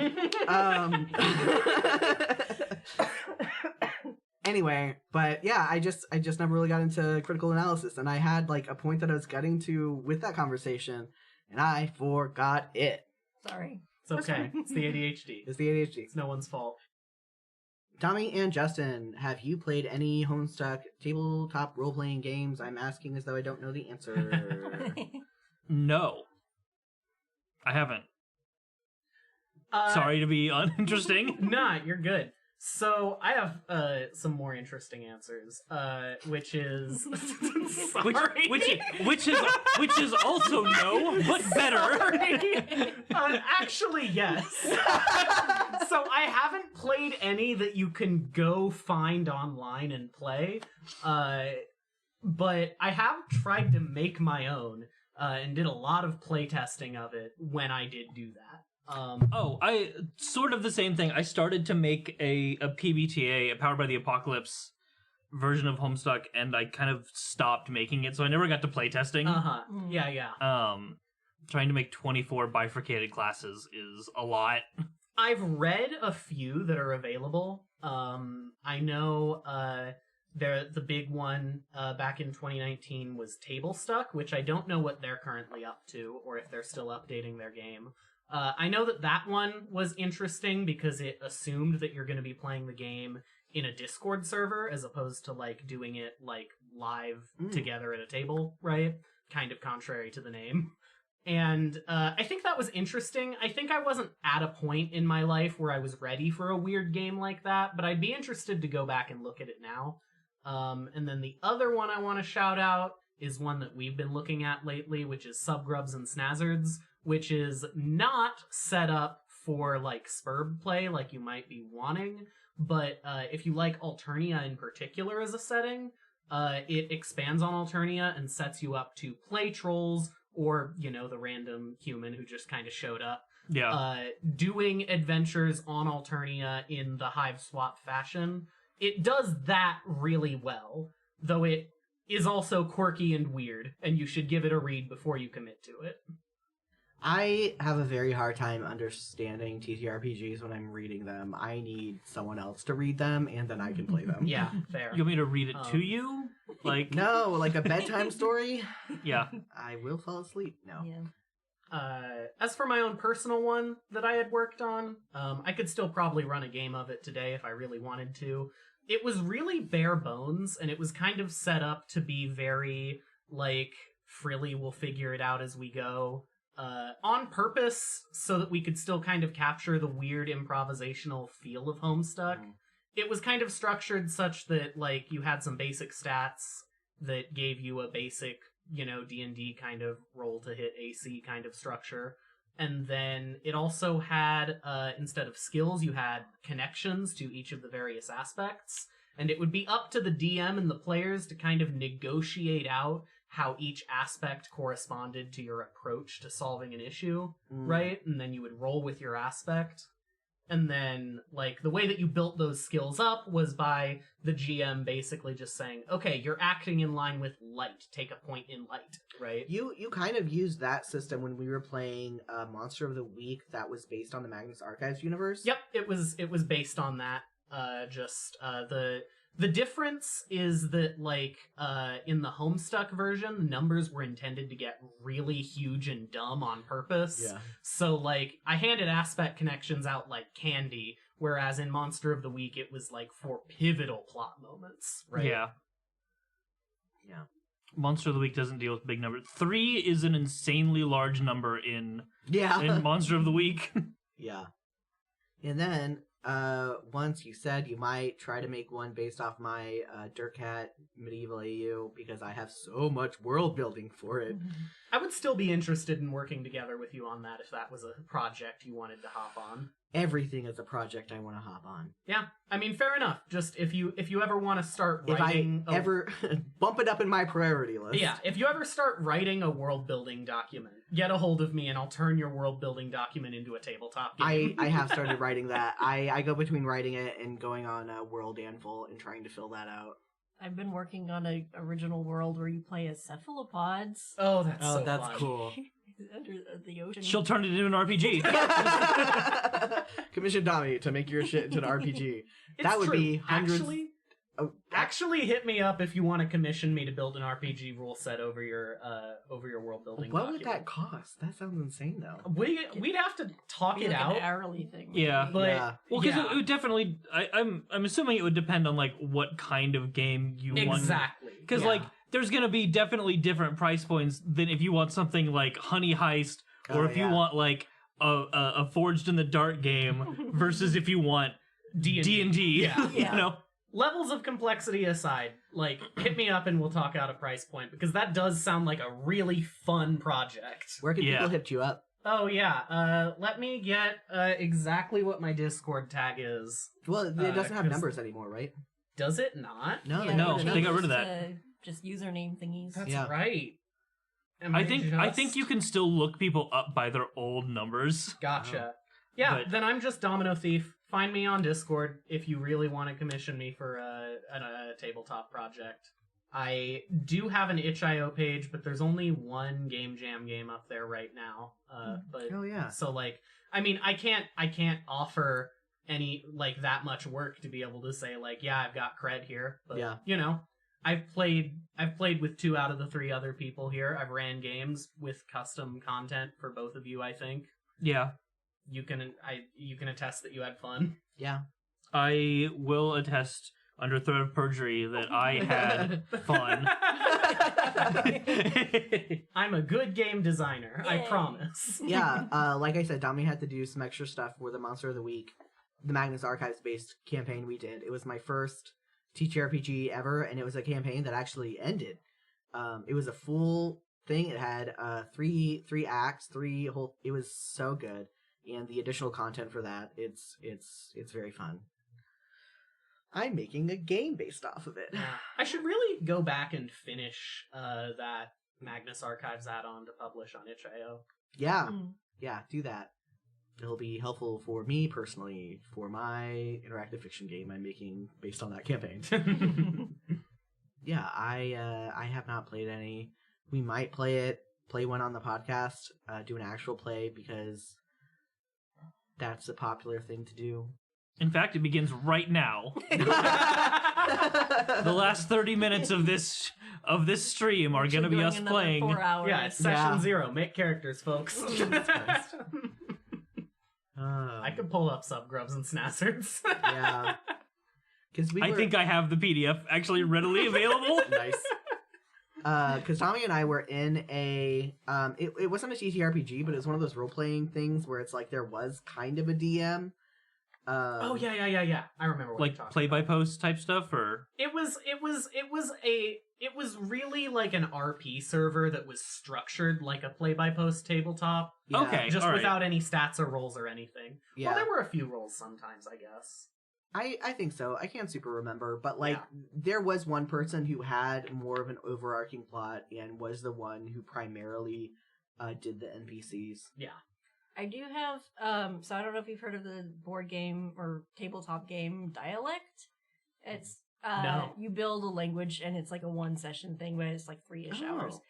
I also kickstarted a long time ago their next game, which was Xeno Language, which is about first contact with aliens, and I don't have anyone to play it with right now. I would be very interested in that kind of thing. well, you are now in the house of somebody who has a whole room dedicated to board games. Yeah. So you know a guy. Yeah, no. If these are the people for those Yeah. kinds of weird tabletops. Yeah, absolutely. It is fun. With the dialect game, the idea is you're like in like a subculture of something. So like the first time we played, it was a boys' boarding school, and it was the kids' vocabulary of like Oh. cheats are, or like Cheetos are the currency, and we'd made up words for like we have to avoid the teachers' whippings and like the whole war between the students and teachers and the language thereof. That's cool. Oh boy, let's just make up new gen alpha slang before they can. Yeah, literally. I want to just do that now. Yeah. I can run Dialect online. I made a web app for it, but also it's on Roll20, and I can just run it anytime. Okay, all right. Nice. I just don't think there's a Xeno-language one because it's like relatively new. There's another game that I read recently that it kind of vaguely reminds me of, sort of. Where, and Justin, I can't believe I wasn't DMing you about this game as I read it, like I was Jax. Yeah? Feels like such a mistake. Because I did a Kickstarter. I backed the Kickstarter. Is that the one?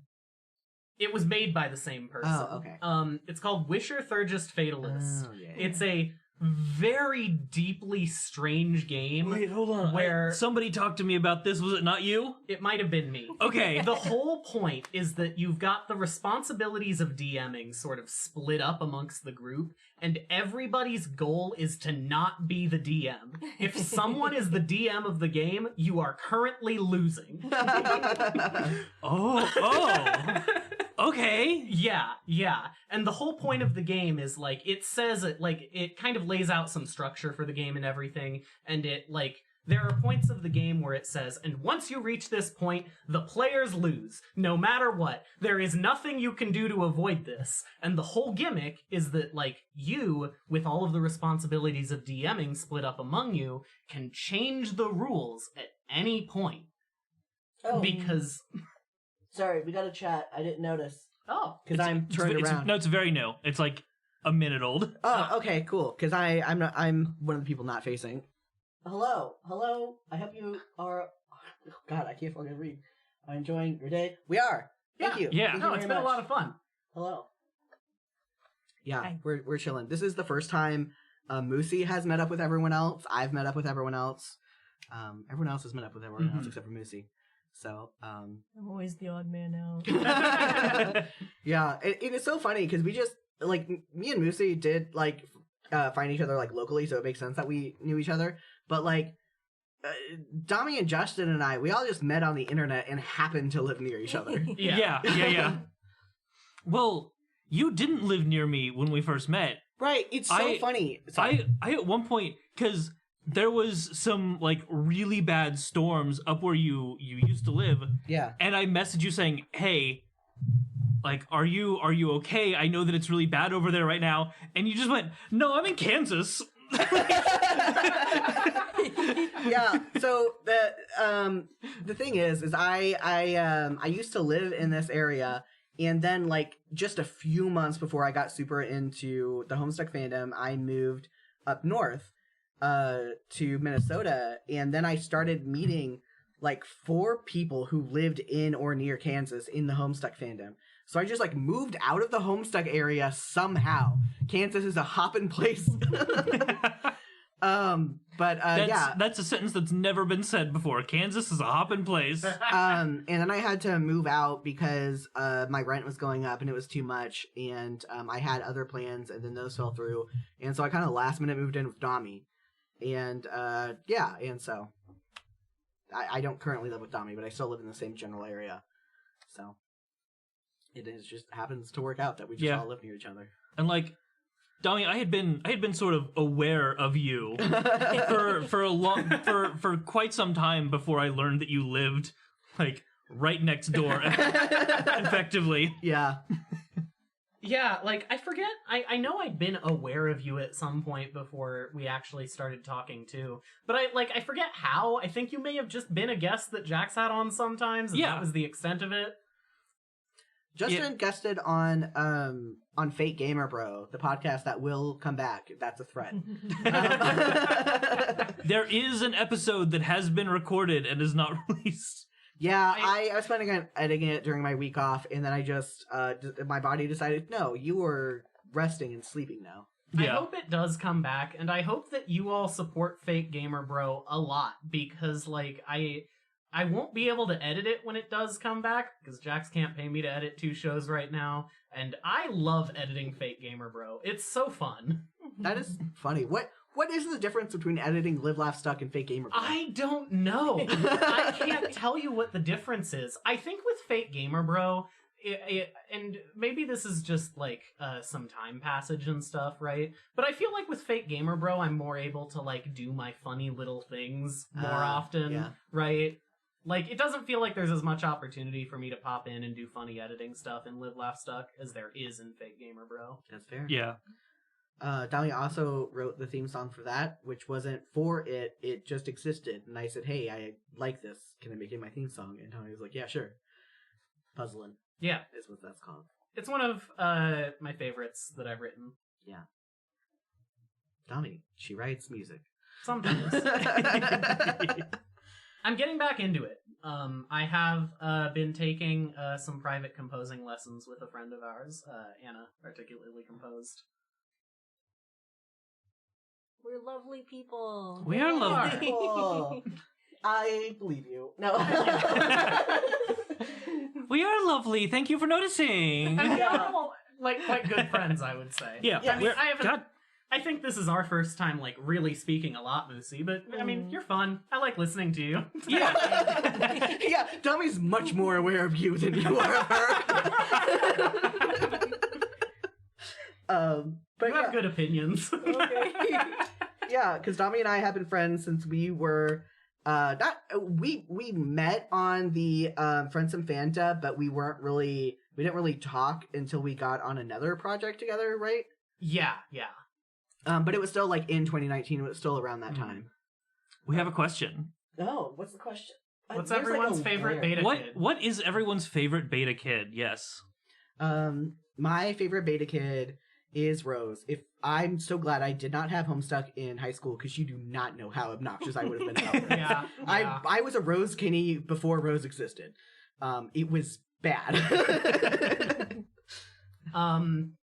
My favorite beta kid is I go back and forth on this sometimes. I probably would have said Rose before, because like I am a big Lalonde person. Yeah. But I think Roxy is the primary reason for that, and like I think Jade's good.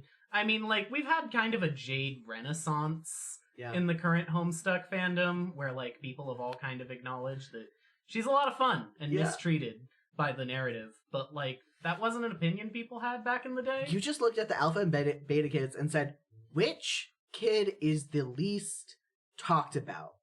And you said, that one's my favorite. Yeah. It's true. I relate with Dave way more than I should. Justin is a hussy Kinney.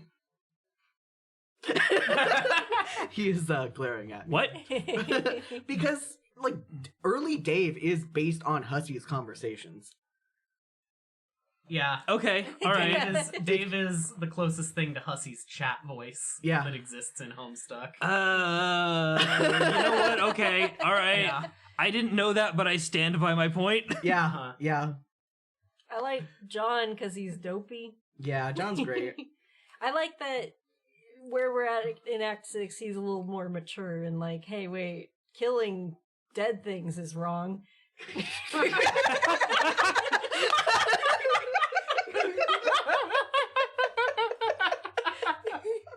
Yeah, that's a Homestuck quote. I like that we are just all we all chose one. Like, we all chose a beta kid. Well, there's 4 of us and 4 kids. Yeah, so it just worked out. Like, we didn't do that on purpose. Killy says, mine is John, since I relate to him, even though it's been a couple of years. It's still the same. Yeah, John's great. I love John. I know a lot of people who, like, relate to John. And, like, I think they're all very valid. John's a great, goofy kid. Oh, yeah. I really do enjoy John as a character. Yeah. Like, he's grown on me. And in fact, if I were the sort of person who was like, which is the kid that gets talked about the least, I would be a big John fan. Yeah. It's both. Why is that family? John and Jane both. Nobody talks about them. No one cares about the prospects. Like, that's just how it is. It's like, people do not care about the prospects. It's us Strylon fans. Yeah. John and Jane especially, though. Yeah. Well, I mean, Jade. I mean, like, Jade I know and Jade is currently having a thing, but I think, like, people cared more about John than Jade back in the day. That's probably true. I think that was for gay reasons, though. I think that was to use John as a prop for, like, John gay is very ships. good at shipping with literally everyone. Yeah. I'm not sure if there is a John ship. I like a lot of ships, though. Like, I used to hate a lot of ships, and then I would read fan fiction of a ship I never thought about, and I liked it. I want to be clear. I'm not shit-talking yaoi shippers here. I think they're all super valid. This Yeah, just we have a problem. homophobic. Garrett, someone else. My talked about favorite this one. guardian is Mr. Egbert, and I don't like Mr. Crocker at all for personal reasons. That's Oh. fair. I'm curious. I don't want to dig super hard into your personal reasons, but I am curious what the difference there is. Well, I mean, like, we do... people joke about them being the same character, but, like, because John and Jane are in different situations, they do act differently. Like, I guess that's fair. both John and Jane do get Homestuck, like, at the beginning. Yeah. Like, that's a very thing, but Jane has a lot more going on with, like... Mr. Crocker has to be a lot more protective of her because there are literally assassins going after her. That's a good point. While you know, with Mr. Egbert, it's just like fun and cakes. Yeah. Yeah, that's fair. I don't know if that's actually like your opinion, but that was my. I don't know. I do get kind of annoyed when people say that they're the exact same character. They're just because not they have the same like sprite. They're the same character who experienced different circumstances and therefore became different people. But like the thing is like they're the only like genetic children. They are the only genetically actually different characters. Like they are the only people related to someone not seen on screen. That's you know what? whole You're right. Yeah, that's a whole other conversation. Right. Like, you know, I know that they're like seem very similar, and maybe that's like part of the thing of Homestuck twisting things on its head, because they are more different than anyone else in Homestuck. Mm-hmm. Yeah, Mr. Crocker never died. No, Mr. Crocker is very much alive. Yeah, yeah, Mr. Crocker is the only surviving guardian, right? I think you're right, yeah. Yeah. Jane is the only one who gets a dad. Which, oh my god, sorry, there's the Crow Strider AU, which I'm not going to spoil because this doesn't happen for a while, but there is some meta that happens in there about Mr. Crocker being alive. Oh. Yeah.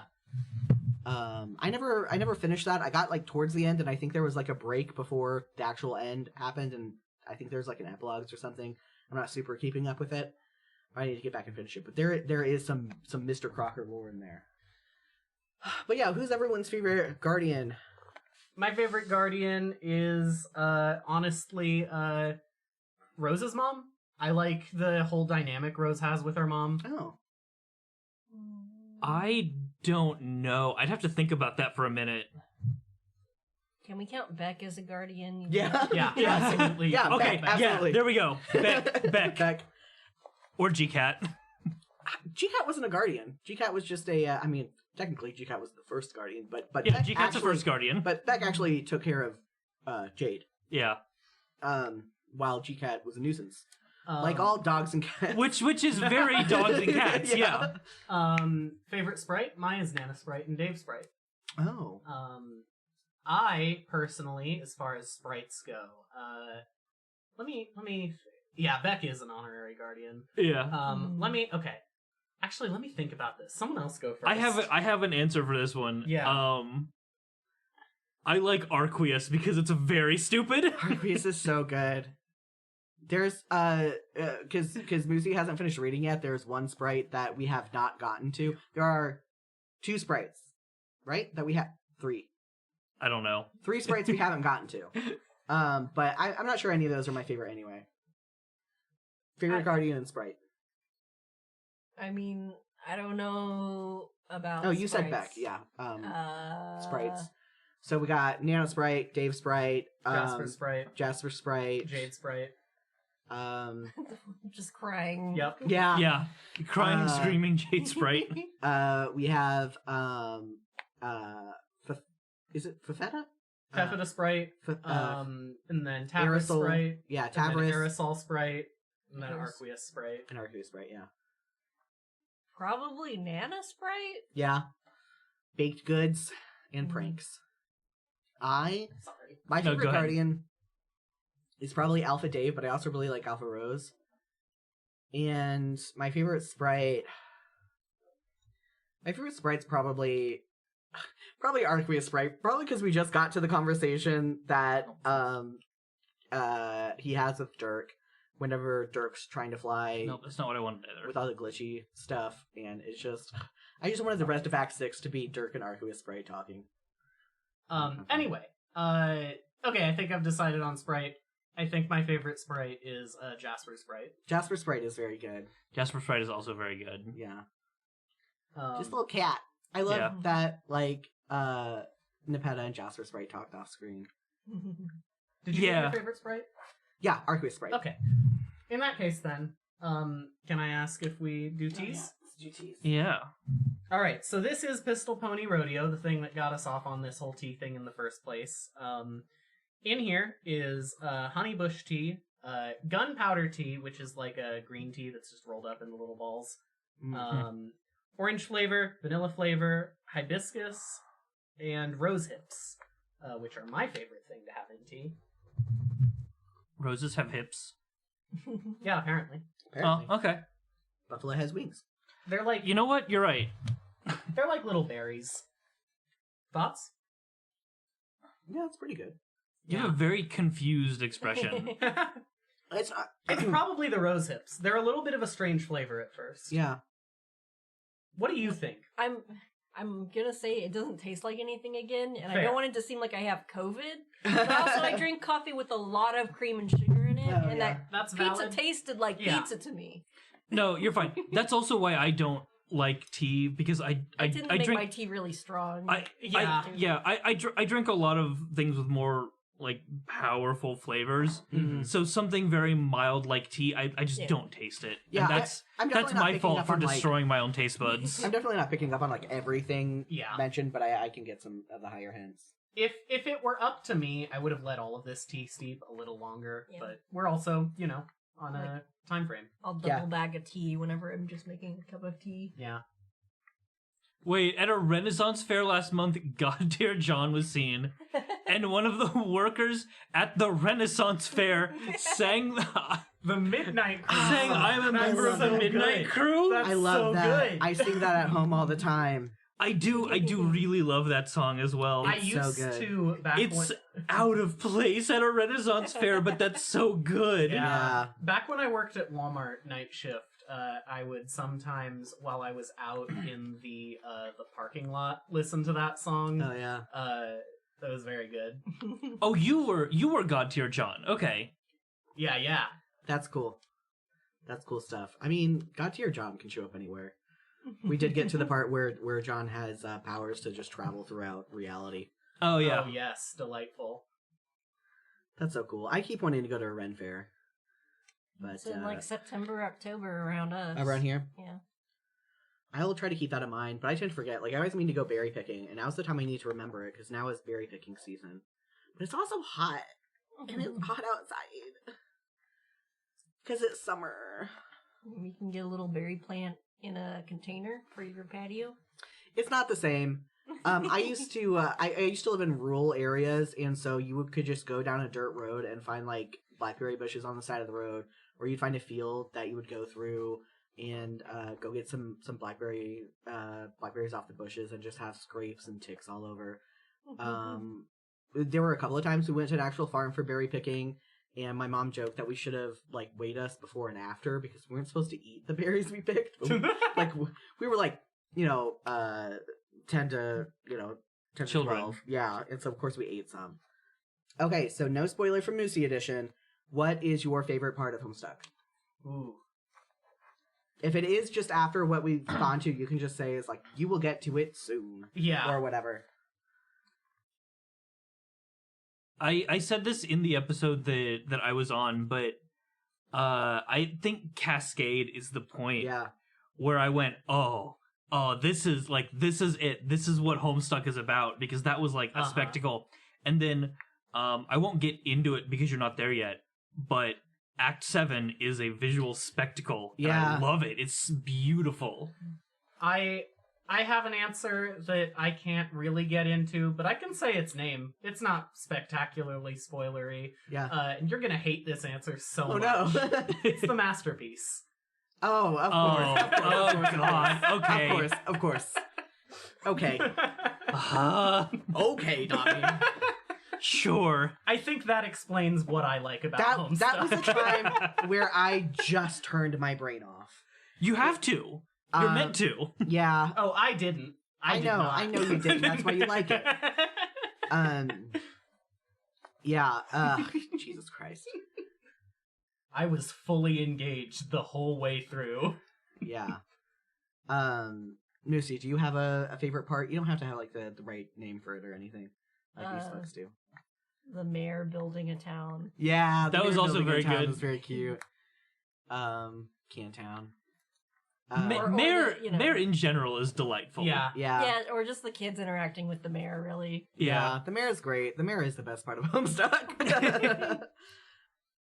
I mean, it's so hard. There are so many good parts. My Dirk Brain wants to say, what is it called? Prince of Heart Rise Up. Oh, yeah. No, that's a great flash. Yeah. But I'm like Dirk pilled. Actually, probably my favorite moment in Homestuck is the Rosemary kiss. When Rose and Kanaya kiss is just like that, because I read it in that time, and it's so rare to see like queer content in stuff that wasn't explicitly about queer topics. Right. And like even in webcomics, unless it was like, this is a webcomic about like queerness, which like yes, Homestuck has queer characters in it, but like it wasn't about that. Yeah, like it wasn't advertised as a queer comic. Yeah. It kind of is now, but It is now. I still think that's inaccurate, but I get why. Yeah. But like that was like, because that was before gay marriage was legal, right? Yeah. So that was a foundational moment for me, and I still really like it. I don't personally advertise Homestuck as a queer comic Right. when I'm trying to get people to read it. No, Yeah. I think that's false advertising. It's foundational queer media, but it's not a queer comic. Yeah. It is a Rube Goldberg machine for figuring out your sexuality and gender. Yeah. But it is not a queer comic. Yeah. You guys have to say what's on the screen. Yeah. It's behind Yeah, me. no, it's fine. Well, Okay. yeah. Okay. Because just we're set up where like just some of us have to not be facing the screen, Yeah. and because of where things are, like Justin has to face the screen to control what's on the screen. Dami is in a place where she has to go to the kitchen to do tea. So I'm just Yeah. We're in my house, and I definitely have a one-person setup. And this is the most haphazard thing I've ever built for the four of us. I feel like we hacked it together fairly well. Yeah. Or I should say you did. yeah. Yeah, no, it's Rosemary's very good. Like people very much do not like this opinion, but Rosemary is the foundational relationship of Homestuck. I know what other people say it is, Yeah. and I understand their reasoning, and I don't care. Yeah. I think you're right. No, I mean, like, I liked Dirk Jake only because it was gay. Only because I saw myself in it. Yeah, And like nothing else mattered. I can analyze it now and see, oh, that's it was a horrible, yeah, horrible thing. yeah. But at the time that didn't matter. Like, Yeah. I really like Dirk Jake as exes. I think their relationship is important for their growth. yeah. I want to say with regards to like Rosemary, right? Like I think something that gets kind of lost in the current discussion about like Homestuck shipping is that like, because I was in the role playing area of the fandom back in the time. The trenches. I know what people shipped, right? Yeah, And like it Rosemary is the most, like, it was the lesbian ship at the time that people were obsessed with, right? yeah, Like it's kind of less popular now because it's like it's the ship that got there, right? It's there throughout the comic, right? And so you've got all of the Rosemary content you could need just in the comic, but before the comic completed, you didn't have all of that. yeah, Yeah. And so people were doing more fandom about Rosemary back in the day. Yeah. It is foundational. Yeah, that is the thing with Rosemary, is it's like, well, I mean, like, there's not a lot for me to say on it because, like, the comic did it. Yeah. And that's kind of the problem. It's like, I understand why people get mad that the Rosemary, like, tag on AO3 is all, like, them being secondary and, like, usually telling, like, Dave Cat how to work things out. And I definitely think that people need to tag their shit better on AO3, but that's just an AO3 problem, not a Homestuck problem. Yeah, it is just, like, a lot was... it did like a lot of things in the comic that there's just not as much to explore as far as like figuring shit out. Like Dave Cat was left on a sort of ambiguous mark, and Rosemary was just Rosemary. Like it, yeah. I'm so sorry. I'm spoiling stuff for Moosie because I forgot where I was. Dave and Carcat don't get together is the idea. Well, I knew they were buddies. I mean, look, there's actually quite a bit of interesting detail in how that happens. So, like, don't write it off, is what I'll say about that. yeah, I got too into my gay shipping that I forgot. Nah, you're about good. Spoilers. Yeah, no, I wouldn't say you've been spoiled on that. Watch it happen before you decide how that goes. Yeah. What character do you think people don't talk about enough? Oh, yeah. I mean, I could give Jane Crocker, and that would be the obvious answer for me to give. Yeah. And, yeah, no, I think that is the one I have to give. Yeah. Like, I don't know. 'Cause, like, I don't know that Jane needs to be talked about more. Like, it's complicated because I like Jane Crocker a lot. And like, I think she gets ignored in the sense that there's not like a lot of fan content about her, right? But like, I also kind of get it in some ways because like and again, I'm gonna ignore like all of the post-canon epilogues and stuff about Jane. For sure. This is just core comic. Yeah. Like, core comic Jane is like, she has her stuff, and then she's done, and like, she kind of ends up with the Rosemary problem, where it's like, I love her a lot, but like, what more is there to say about Jane Crocker, right? And like, don't get me wrong, I think there is some things to say about Jane Crocker. I think she's at least as interesting to discuss as Vriska. Oh. Right? Oh. That's interesting. That's big. Okay. Yeah. That's a big thing to say. I do think that's true, but like if you have fun discussing Vriska's motivations, I think you can dig into Jane Crocker in the same way. Yes. Right? Yeah. Especially if you start taking in the supplemental post-canon content. Yeah. But yeah, no, I actually do agree with that. Thank you. I think most of the main Homestuck characters you can dive into as deeply as Vriska. I think a lot of people don't because there is something particularly compelling about Vriska. Because Vriska was made to start discussions. Yes. Bad discussions, but discussions. Right. What is one character you think that people should talk about more? Do you have one? Salamanders.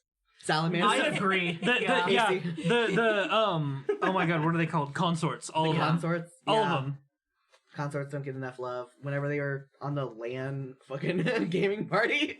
Yeah. Playing that Ghostbusters MMORPG.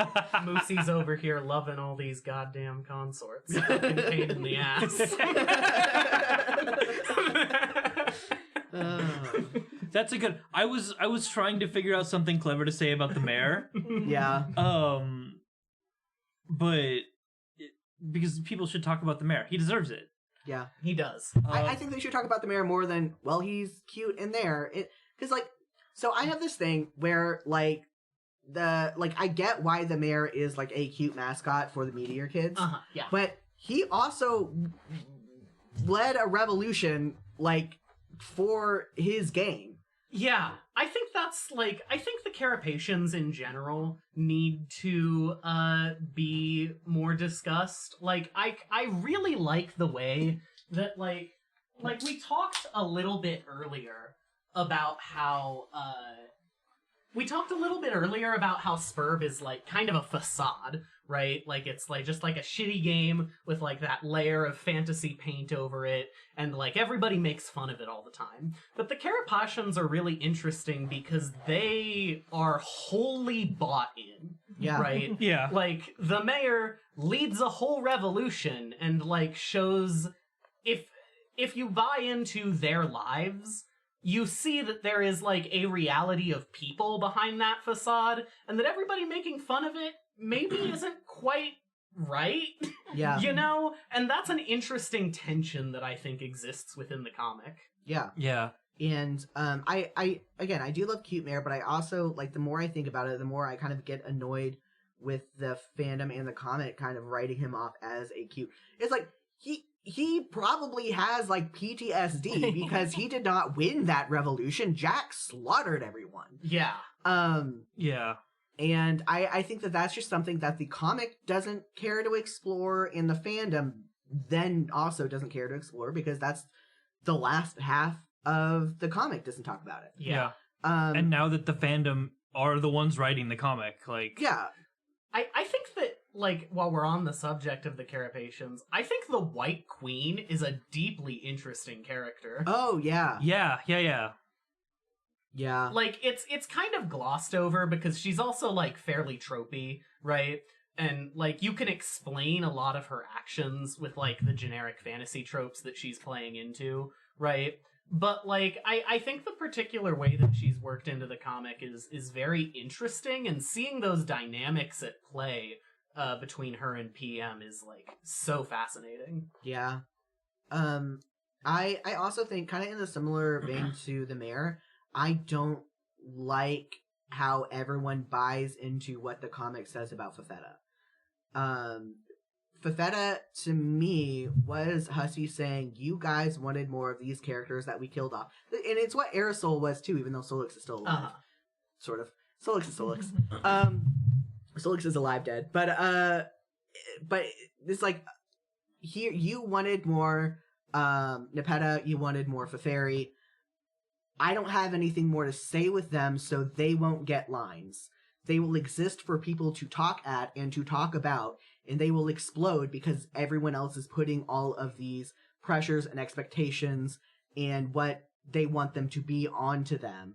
Yeah. And that is their purpose. And it's like, you wanted them, here they are, boom. And there's other parts I obviously can't talk about yet, but that is the Fafetta part of it. Yeah. Have you gotten to, like... Have they... Okay, you said they explode. Have they exploded? They've exploded. Okay, cool. So, like, you have seen the line where, like, Roxy says something along the lines of, like, oh yeah, we have such interesting conversations, right? Like, it's so explicitly taunting about the fact that we aren't seeing them talk. Right, and how Fafetta, like, was one of the reasons that Roxy was able to sober up. And it's just, like, to me, that is a middle finger at the fans who wanted more Feferi and Nepeta, because Hussey said, I didn't have anything more of these characters. They died because I had too many characters, and there were ones that did not have any more purpose. Whose fault was that, Hussey? Right, exactly. It's like, you did not have to make these 12 characters, of which were only supposed to be tropes, and then you had to kill them off because you had too many, and you didn't have anything more to say about them beyond the tropes that they existed to poke fun at. Right. But also, that's a very Homestuck thing to do. Exactly. Is most of the action of Homestuck happens off screen. Yeah. It's like Shakespeare in that way, funnily enough. Yeah. I guess my issue is more with the fandom then latched onto that as dear sweet precious Fafetta, and that is all she is. To me, Fafetta is an object. Like, she is nothing more than an object, and the fandom also only treats her like that. All right, everybody, take that out of context right now. We're not on separate tracks. I can't get you a clean clip of it. But, yeah, and so it's just like, the fandom does not explore Fafetta more than the meme potential that Hussey put her in as. Mm-hmm. Yeah.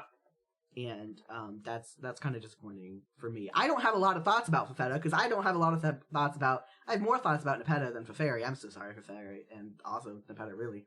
But, but it is just frustrating that... I don't know, because I don't even want to say it's like just because I'm on more of a Doylist analysis streak lately. But I do think that it is, like, they did just take this at face value and didn't, like, dig any deeper into Fafetta from what I've seen. And she just wins, like, sprite pulls and stuff because meme potential, and not because, like, anyone actually cares about her as a character. They care about poor, sweet, precious Fafetta. Yeah. Or dear sweet, not poor. I mean, for me, poor. And that whole phrasing of how she is also, like, a jab at...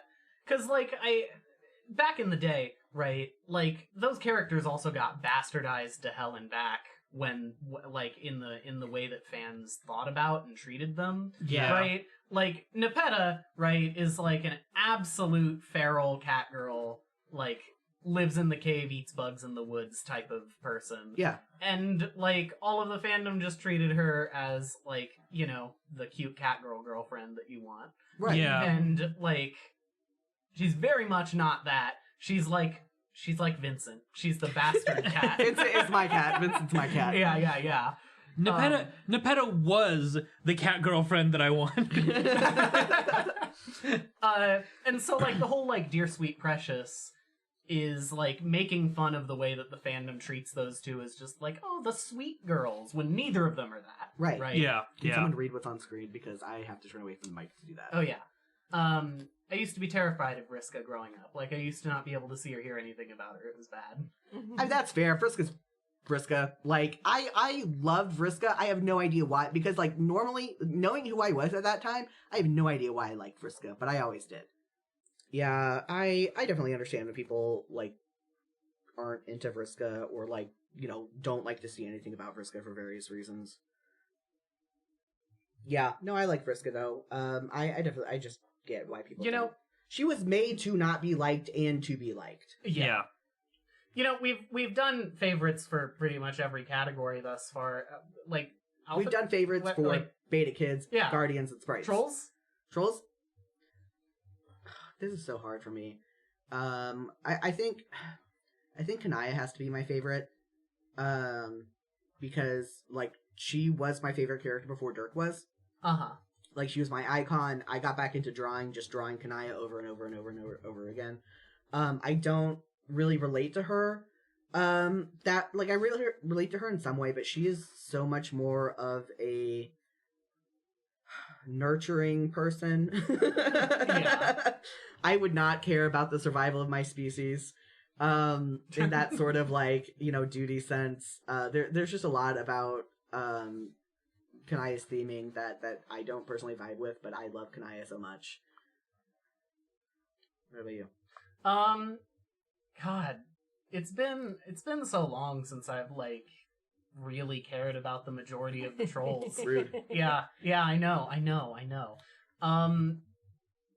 I think I have gained a like much larger appreciation for Aradia since the old days. Like, I wouldn't have told you I was a big Aradia fan back then. I think I am now. One of the most iconic parts of Homestuck is John being like, so what do you want out of all this? Oh, I just want to see what happens when everything falls apart. Peak. Love Aradia. It's very good. Justin. Are we only gonna talk the main 12? Yeah, we can have a different one for Beforus. Okay. Well, I just meant that we already talked about Gallic earlier. Oh, yeah. Oh, yeah. Yeah. God, this is hard, actually. I really enjoy Nepeta as she actually is. Yeah. Not how the fandom made her, but, like, as just this feral, incredibly skilled hunter that regularly takes down very large beasts and also likes to just roleplay. Yeah. And then she gets on her chat client and acts cute, right? Yeah. It's like, if Nepeta glomps you, that's a threat. Right, yeah, right. Either that or Karkat, Karkat's because also great. just why are you so angry, boy? Yeah. Karkat's probably my second choice. I think I have the most thoughts about Vriska, but Kanaya and Karkat are probably my favorites. I like Karkat the best because he's angry and I have a lot of latent anger that I'm not allowed to express at my job. You just gotta roleplay Karkat to get it all out. Yeah. I have you have to have done Karkat's memo with himself. Yes. Yeah. Okay. Yeah. I mean, which one? But look. Yeah. Self-cessed but Black Rom Yeah. is incredibly good and powerful, and I love mean, it. yeah. That was Jade and Jade Sprite too. Yeah. Yeah. I don't think there's been a you haven't gotten to one of them yet, but there's one later on that's also like, this would also be Black Rom if it was self-cessed. That's just how it appears. It's like, no one hates themselves more than themselves. Like, Dirk and Hal could be Black Rom self-cessed. It's just like, yeah, that's... I love it so much.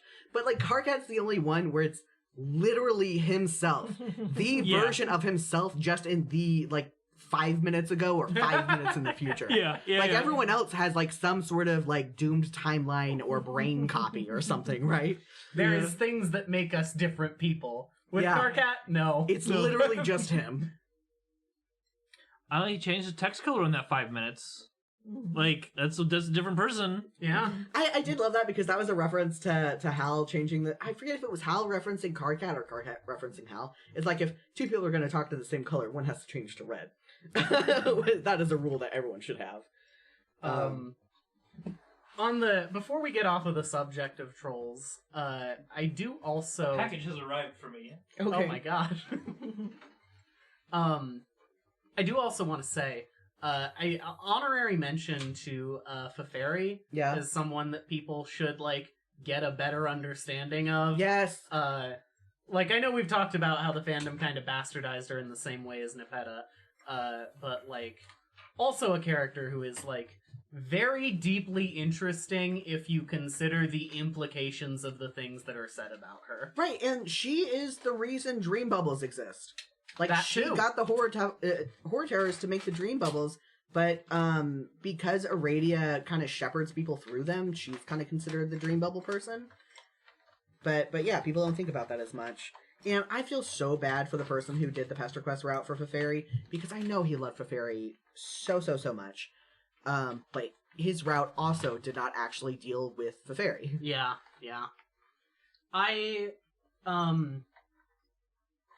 I know that, like, Aradia and Feferi are, like, people like to ship them, right? Sometimes. Yeah, I mean, that's, like, Bloodcast stuff, though, right? That's, like, often Bloodcast stuff. But I think that overshadows the more interesting shared thing that those characters have, which is the Dream Bubble stuff. Yeah. Right? I think that's an interesting potential unexplored ship dynamic for them. Yeah. Okay, what about Alpha Kids? Two of our answers are obvious. Yeah, I'm Jane. I like Jane a lot. I like Dirk. I hate all the Alpha Kids. I'm sorry. Really? Oh, valid. They're insufferable. They're all fucking terrible. They were made to be terrible, but it's in a way that a way that I get annoyed that fandom doesn't really deal with, but I will let Moosie answer before I get into that. I don't really like any of them either. Fair enough. I feel... Especially dislike Jake. Yeah. If I have to give it... Jake is so fucking head empty, but not a himbo. Yeah. I think the one that I find most tolerable is Roxy. Yeah, people forget that the Alpha Kids are all 15 and 16-year-olds who are terrible to each other. Right, Like, that is their whole point, is they all suck. They all suck to each other. No one is morally superior to the other in the friendship. They all have parts of themselves that they are hiding or working on or try to present as their true selves and are not. They, like, Dirk is terrible to each and every one of his friends. Roxy is terrible to each and every one of her friends. Like, it just goes around the whole thing. And some people... What frustrates me about some Roxy fans is they try to make her as, like, the good alpha kid, but she's not. And Jake, unfortunately, suffers from the Hussy hates this character curse. Yeah. So, let me sort of pitch something here, and all three of you have more recent experience with Homestuck than I do, so tell me if there's, like, an obvious hole in this. Yeah. I think the alpha kids aren't friends. I think that Dirk and Roxy originally got in touch with Jane and Jake because they knew what the future held. This is sort of just a headcanon. I don't think there's a whole lot in the script that plays into this, but it does make sense as to why they all kind of hate each other. See, I disagree that they all hate each other. I think they're just all shitty to each other. Dirk and Jane have a deep friendship that everyone forgets about. Like, they get each other on a level that, like, I don't think the rest of them do. Detective Pony is, like, peak that. Like, that is the explanation of Detective Pony, is how deep Dirk and Jane's friendship is. I think they are all really, really good friends. I think they are all 15 and 16-year-olds. Yeah. I could see your argument, though, for them being, like, just kind of, like, acquaintances by fate, right? I do think that... People who are forcing themselves to be friends because they know they have to. I think that there is something to that. I don't know that it's, like, my primary way of reading them, but I could see that as a reading, you know? Okay. Yeah, I just do. I think because I just so very much relate to them as how I was as a terrible 15 and 16-year-old, that I very much see my own friendship dynamics in them. And, like, yeah, there are a lot of friends that I was genuinely friends with now, and now I'm like, no, I do fucking hate them, and I was kind of probably more friends with them because we were in a population 100 town high school, right? Like, yeah, like there weren't a lot of other friends to have, but I do think that they do genuinely like each other. It's just they're just kind of shitty. I think also, like, something that, like, could play into this is that, like, one way of reading Homestuck is that it's, like, a story about how online friendships fall apart, right?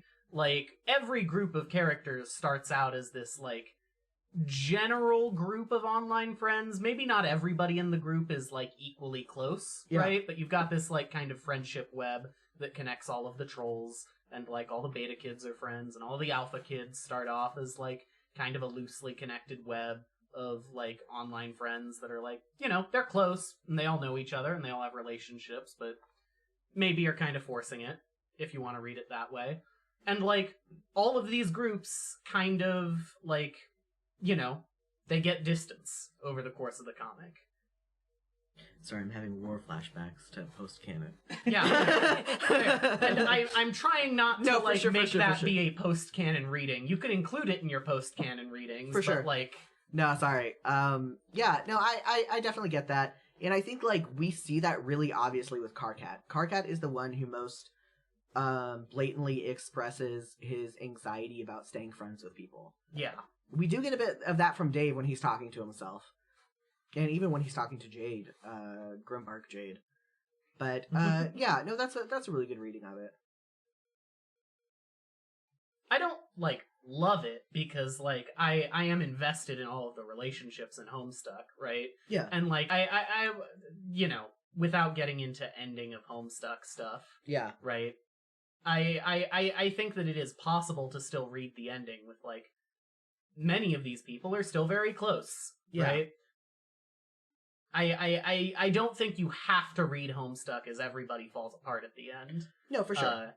And it's not my favorite reading, but it is one that I like to play with sometimes, you know? Yeah. Homestuck's one of those works where I just like to hold multiple readings in my head simultaneously. I think you have to. I think Homestuck, like, requires you to hold multiple readings. Yeah. Or encourages you. Okay, so, Beforus Trolls. Running down the list in my head really quick. Right. Okay. Everybody's gonna hate this a lot. Okay. Horace. I really like what Horace brings. I really like what Horace brings to the table for class-specting purposes.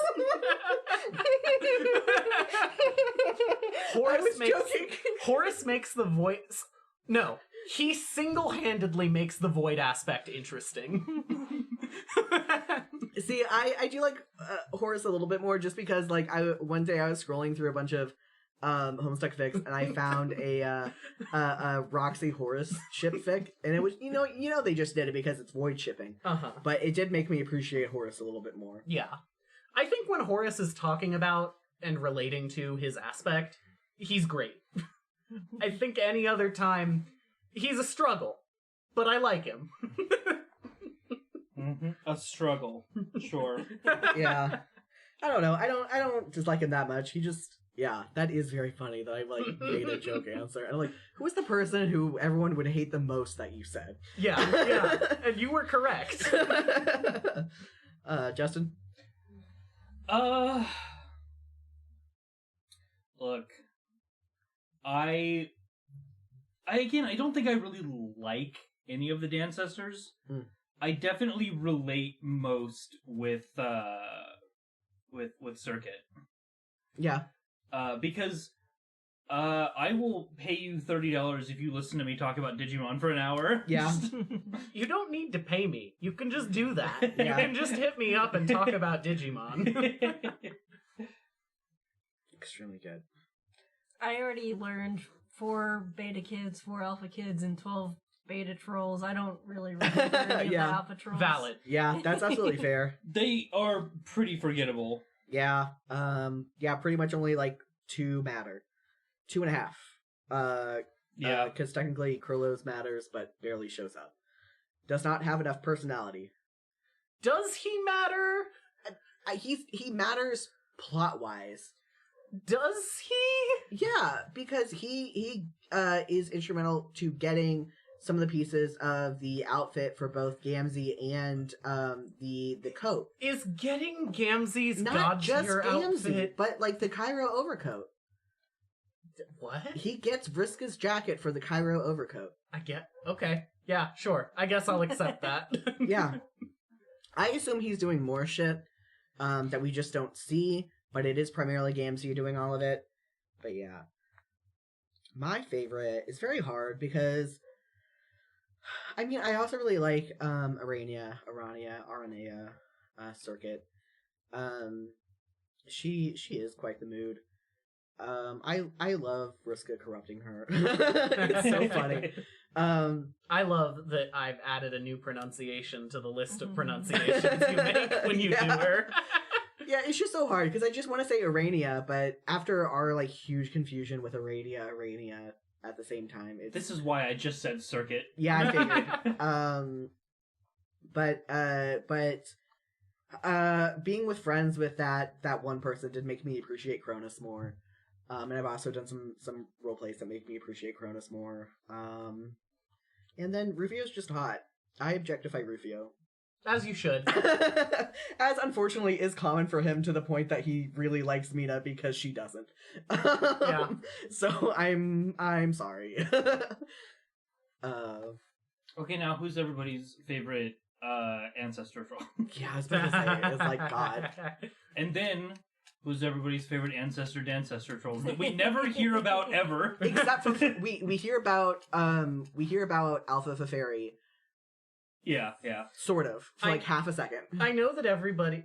Look, the fact that we meet all of the Dancestors, and the fact that sucks so much, is valid criticism of Homestuck. However... I don't think it sucks so much. I think it sucks pretty hard. It's I love almost entirely meaningless. I love it. However, I do want to hear all about the Beforus ancestors. Right, no, I want to hear about Beforus Carcat. Yeah. Yeah, I want to hear more about Beforus. Yeah. Because it's interesting world building, and Mina makes no sense with Beforus world building. They just wanted a mini Condus. Yeah. And that's my problem with the ancestors is because they're supposed to be more of a reflection of the Dancestors, but they're not. They're not. Hussey retconned it. Ancestors were meant to be a reflection of the beta kids, or the beta trolls, the Alternian trolls, and then it was like, oh wait, I have these Dancestors, and they're genetically the same. Yeah. And that's what that is, and that's why I don't like analyzing them to come to conclusions about the ancestors. Yeah. I don't know. And Mind Fang's another one of those where people just forget shit she actually did just because she's a Vriska, and so they have to like her. But I don't really have that many opinions on the ancestors. Me neither. Yeah. Yeah. I think that's all the character groups. Yeah. Yeah. I could list more, but we're not going to do that. Yeah, I mean, we could go to What's everybody's favorite gusher flavor that appears in Homestuck? Jesus Christ. My mom never bought me Gushers growing up, so I don't know. What's your favorite type of grist? I like the perfectly generic object. I know that's not a grist, but you can get it with the grist. It looks a lot like grist. I mean, I know you don't, but do either of you have any other Homestuck projects that you are working on or otherwise want to shout out or have worked on? No. Not currently. At least not that are currently publicly available, or that I have any plans to make publicly available anytime soon. Surprise, I made a whole Homestuck game. No. Yeah. That's actually winning on my what other projects do you want me to do poll in my Discord server. A Homestuck game? Yeah, I listed as one of the options a Homestuck interactive fiction game. Mm-hmm. I was say, should we just play Genesis Project next time we get together? Yeah, we've been meaning to play Genesis Project for a while, and it's just never happened. We don't need to get together to play Genesis Project. That's true. We don't. In Get fact, it's together probably in more spirit. difficult for us to play it. We're just like leaning over Justin's shoulder. I mean, I guess you'd have the TV up here. We'd have to do a LAN party. God, does it support that? I mean, you could always use... There was it a tool that let us do LAN over the internet or internet over LAN? There's like the like Steam play together remote whatever. Mm. Or there is, oh my god, what is that tool called? I don't remember.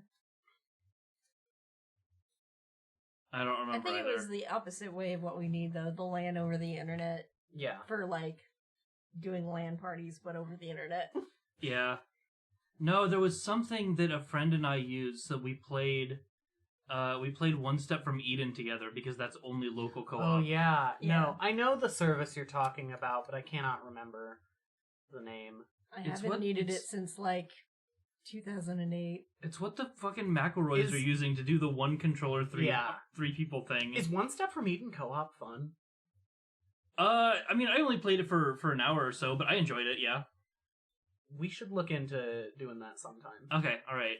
I'm very bad at the game, I need to warn you. That's okay. I am bad too. I haven't Okay. completed it yet. I don't think I'll ever complete it. Yeah, no, it's a tough game. But I like bashing my head against the wall. Yeah. What if Mega Man Battle Network, but frustrating? Do you have a project that you like and you want more people to know about, Homestuck wise? Like, whether it's like a fan venture or anything? You're not really super into the fan stuff. I'm though. not. Yeah, I haven't been engaged in a while. Go commission the artist who does Crow Strider AU. Yeah, Go read that's a Crow good Strider one. AU. Yeah, to be She, honest. I got some interstitial art from her, and it's fantastic. I guess I threw these out at the start of the podcast, but go check out Subgrubs and Snazzards. See what they're up to. I haven't had the chance to run the game yet, and like I said, there's some very weird stuff about it. So like I'm not like I want to see how it plays. But you know, reading it is fun. It's a very fun read, and if you're at all interested in a Homestuck tabletop that takes place on Alternia, you should give it a read and see if it's for you, because it might be. I want the Doom Timelines to come back. Yeah, yeah. That is Dami's Podfic podcast. If you want the Doom timelines to come back, we need to talk about that. I Because know. we can make it happen. I know. We've talked about making it happen together. We have. But it's on you It is right on now me. to have the time to make it come back. Yeah. If there is anybody listening to this, if there is a time that you want to doom the line of, send $30 Okay. to Dami. What's your PayPal? My PayPal is also Domino Thief. But, like, to be 100% clear on what that means, if you have a fanfic that you want podfic made out of, get a hold of me. Yeah. Once again, my Discord is Domino Thief. Also, you know, I would want to get a hold of and make sure that I have the author's permission to do that. But, like, For sure. if you toss some money at us, I guess we'd be willing to do that. Yeah. Yeah, I know. There's so many, like, someone just pay me God, I would need more than $2,000 a month in order to quit my job and work on this full time, because that's taxes and everything too. Yeah. Imagine being a creative who can live in like a country that has healthcare. Yeah, right. Right, yeah. Here's what I'll shout out. This is not a Homestuck thing, but what I'll shout out is, like, Jax wants to make more money on this podcasting thing, and, like, I like Homestuck a lot. I like this podcast a lot. I like working on this podcast a lot. Homestuck's not currently an upwardly mobile thing. Let's The be Homestuck frank. team could not make enough money to work on Homestuck. So, if you're at all into, like, gaming, you should go check out Fake Gamer Bro. It's Jax's mobile games podcast. It's not currently updating, but Jax is working on getting it updating again in the future. Yeah. And I have a lot of fun working on it. I think it's very good. The discussions surrounding the games there are very good. And I think I do agree with kind of the premise of the podcast that mobile games need to be given more attention and more thought, because they are a unique kind of gaming art form. And Yeah. the discussions are very fun and interesting. Yeah, because people both write off mobile games as being only Candy Crush, but then they also write off Candy Crush. Like, there are criticisms to be made about Candy Crush as a not as a concept, but as it was implemented. Yeah, it has some exploitative systems involved. And that's a problem with a lot of mobile games, but I mean, we see that in regular games too, and we're able to talk about that without destroying like console games as a whole. Yeah, Yeah. and Jax also like brings games to the show that often don't have quite as exploitative systems, right? Like Jax talks about a lot of indie games on that show that have remarkably good monetization. Yeah, usually and it's pay to get rid of ads Yeah. for like $3. and are incredibly fun. I've played a number of mobile games off of the back of editing that show, and it's been a delightful time. Go give it a look, and if you really like it, pay Jax a little bit of money so that we can dedicate more time to that show, because it deserves it.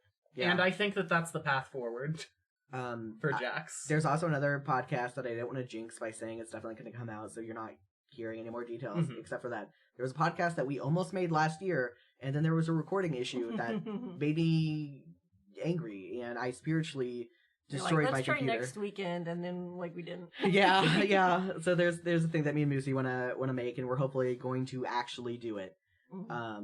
But that will also be something that is niche and not the same way Homestuck is. Homestuck, yeah. I love you, Homestuck. You will never be a moneymaker. You're not a moneymaker for literally anyone except for Hussy during its height. But yeah, I just want to see more fan projects out there, and I want to talk about more of them on my podcast. So go to livelaughstuck.com. I need to get an actual link up there for it, so you don't have to just go to the show notes of episodes. But I have a place where you can submit fan projects, and I kind of phrase it like it's your fan project. But if there is a different fan project you want me to check out, I will try to find the creator and see if they are into talking about it. Because obviously it's not in its heyday as 2012, it's not in its heyday of 2019, but I know there's still fan projects out there going on, and I want to bring people on to talk about them. I've talked about the, back in the day, I've talked about Anna's, oh my god, as I was saying it, I forgot what the name Times of the... Apprentice? Times Apprentice musical. I have talked about some fan adventures, like, again, I'm starting to talk about them and I forget. But I've talked about fan adventures. More recently, I've talked about, I've gotten the people who did the unofficial Homestuck collection on to talk about that. I've talked about Polyswap and Drone Season. And, yeah, I just like talking about people's fan projects. I've talked about Harley's fanfic, but that's only because it's over 2 million words. If you're doing anything Homestuck and you want to get some more eyes on it, like, reach out. We would very much be willing to discuss doing an episode about it. Yeah, absolutely. But yeah, because I think just more fan projects need to be talked about and created and done. And yeah. Yeah. Yeah, I mean, we are almost at an hour past when we were going, and I feel like this is kind of like we are naturally coming to a conclusion here. So, Dami, you've said a couple of times where to find you. Go ahead and say again. Just message Domino Thief on Discord. I don't really use much social media at the moment. If you want to try to find me on Tumblr, you can do that at dominothief.tumblr.com, except you gotta triplicate the I's. It's in the Ardata quirk, because I lost that original URL.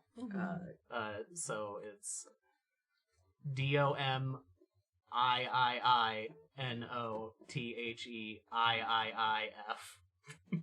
IIEF. Yeah, which is EF. Yeah. Which is obnoxious to have to explain now that I've had to do so. Yeah, and you're also Domino Thief on Ko-fi. Oh yeah, I am. Yes. And SoundCloud. And SoundCloud, which I guess I'll be posting to more now that I'm doing music again. Nice. So yeah. Cool. Justin, where to find you? You can find me on Blue Sky and Twitter at... Not Twitter, that's incorrect. Blue Sky and Discord at Tensei Dragon, TENSEI-DRAGON. You can also find me behind the scenes running production on the vast majority of shows on the Bard Rock Network, where we do a bunch of different actual play type stuff. That's it. That's all. No, I'm a bunch of other places, but I'm not Yeah. going to take a whole 5 minutes. You can find all my social stuff on my personal homepage, rachel.likespizza.com. That's RACHEL, the proper way to spell Rachel. Wow. Shots fired. So there's links to like my Mastodon and stuff on there, and I built that webpage to look like the 90s internet. very good. Then there's also just moosey.itch.io. And then there's links to my YouTube channel. I have a 1-episode podcast so far called Bad Game Ideas, where I come up with a bad game idea title, and then I make the other person, the guest, come up with what the game is going to be. What's the genre? How's the mechanics work? Oh, that sounds fun. Yeah. Yeah, I need to do it more. It's just hard to inconvenience people to come record things. Yeah, you really gotta be forceful and remind people, or get someone like Justin. You just say, hey, do you want to record something? Like, Yeah. The episode of Fake Gamer Bro that hasn't come out yet, it's just Jack saying, hey, we should record something soon. And I said, I'm free for the next 4 hours. Yeah. And then they called my bluff. Yeah. You can find all my general stuff at jaxyaks.com, JAXYACKS. The podcast is at livelaughstuck.com. I have a tab specifically for all the socials, so the Discord is the best place to keep up with what I have going on. I have a fairly inconsistent newsletter because no one gives a shit about newsletters, but I keep trying because I don't want to have all these different social media accounts for Live Laugh Stuck or my projects, and it's a good thing because my Tumblr also got nuked that Live Laugh Stuck was on. So that's fun. I'm still trying to get it back, but Tumblr keeps losing. But yeah, so that's where you can find me. I have Jaxyaks on Ko-fi, and that's where you can support to be a member as little as $1 a month. You get like more perks the higher up you get, but you get like all the bonus content at $1, which is probably bad because you do get fees to hanging out at the $1 tier. But I always want it to be accessible for just like the normal bonus content. So unless the fees start getting crazy, I'm going to try to keep it at that. Yeah, and I think that's it. Justin, do you have the controller so you can stop the stream so I don't have to keep talking? Thank you to Dami for composing the theme song and editing the episode. You can find more of her work at soundcloud.com/dominothief. Shout out to our fakest fan tier supporters, Danny the Spoon Lord and Tezrak. You can become a supporter and receive early episodes and bonus content for as little as $1 a month over at kofi.com/jaxyaks, or simply give a one-time tip. For information on and links to my other projects, head over to jaxyaks.com. Thanks again for listening.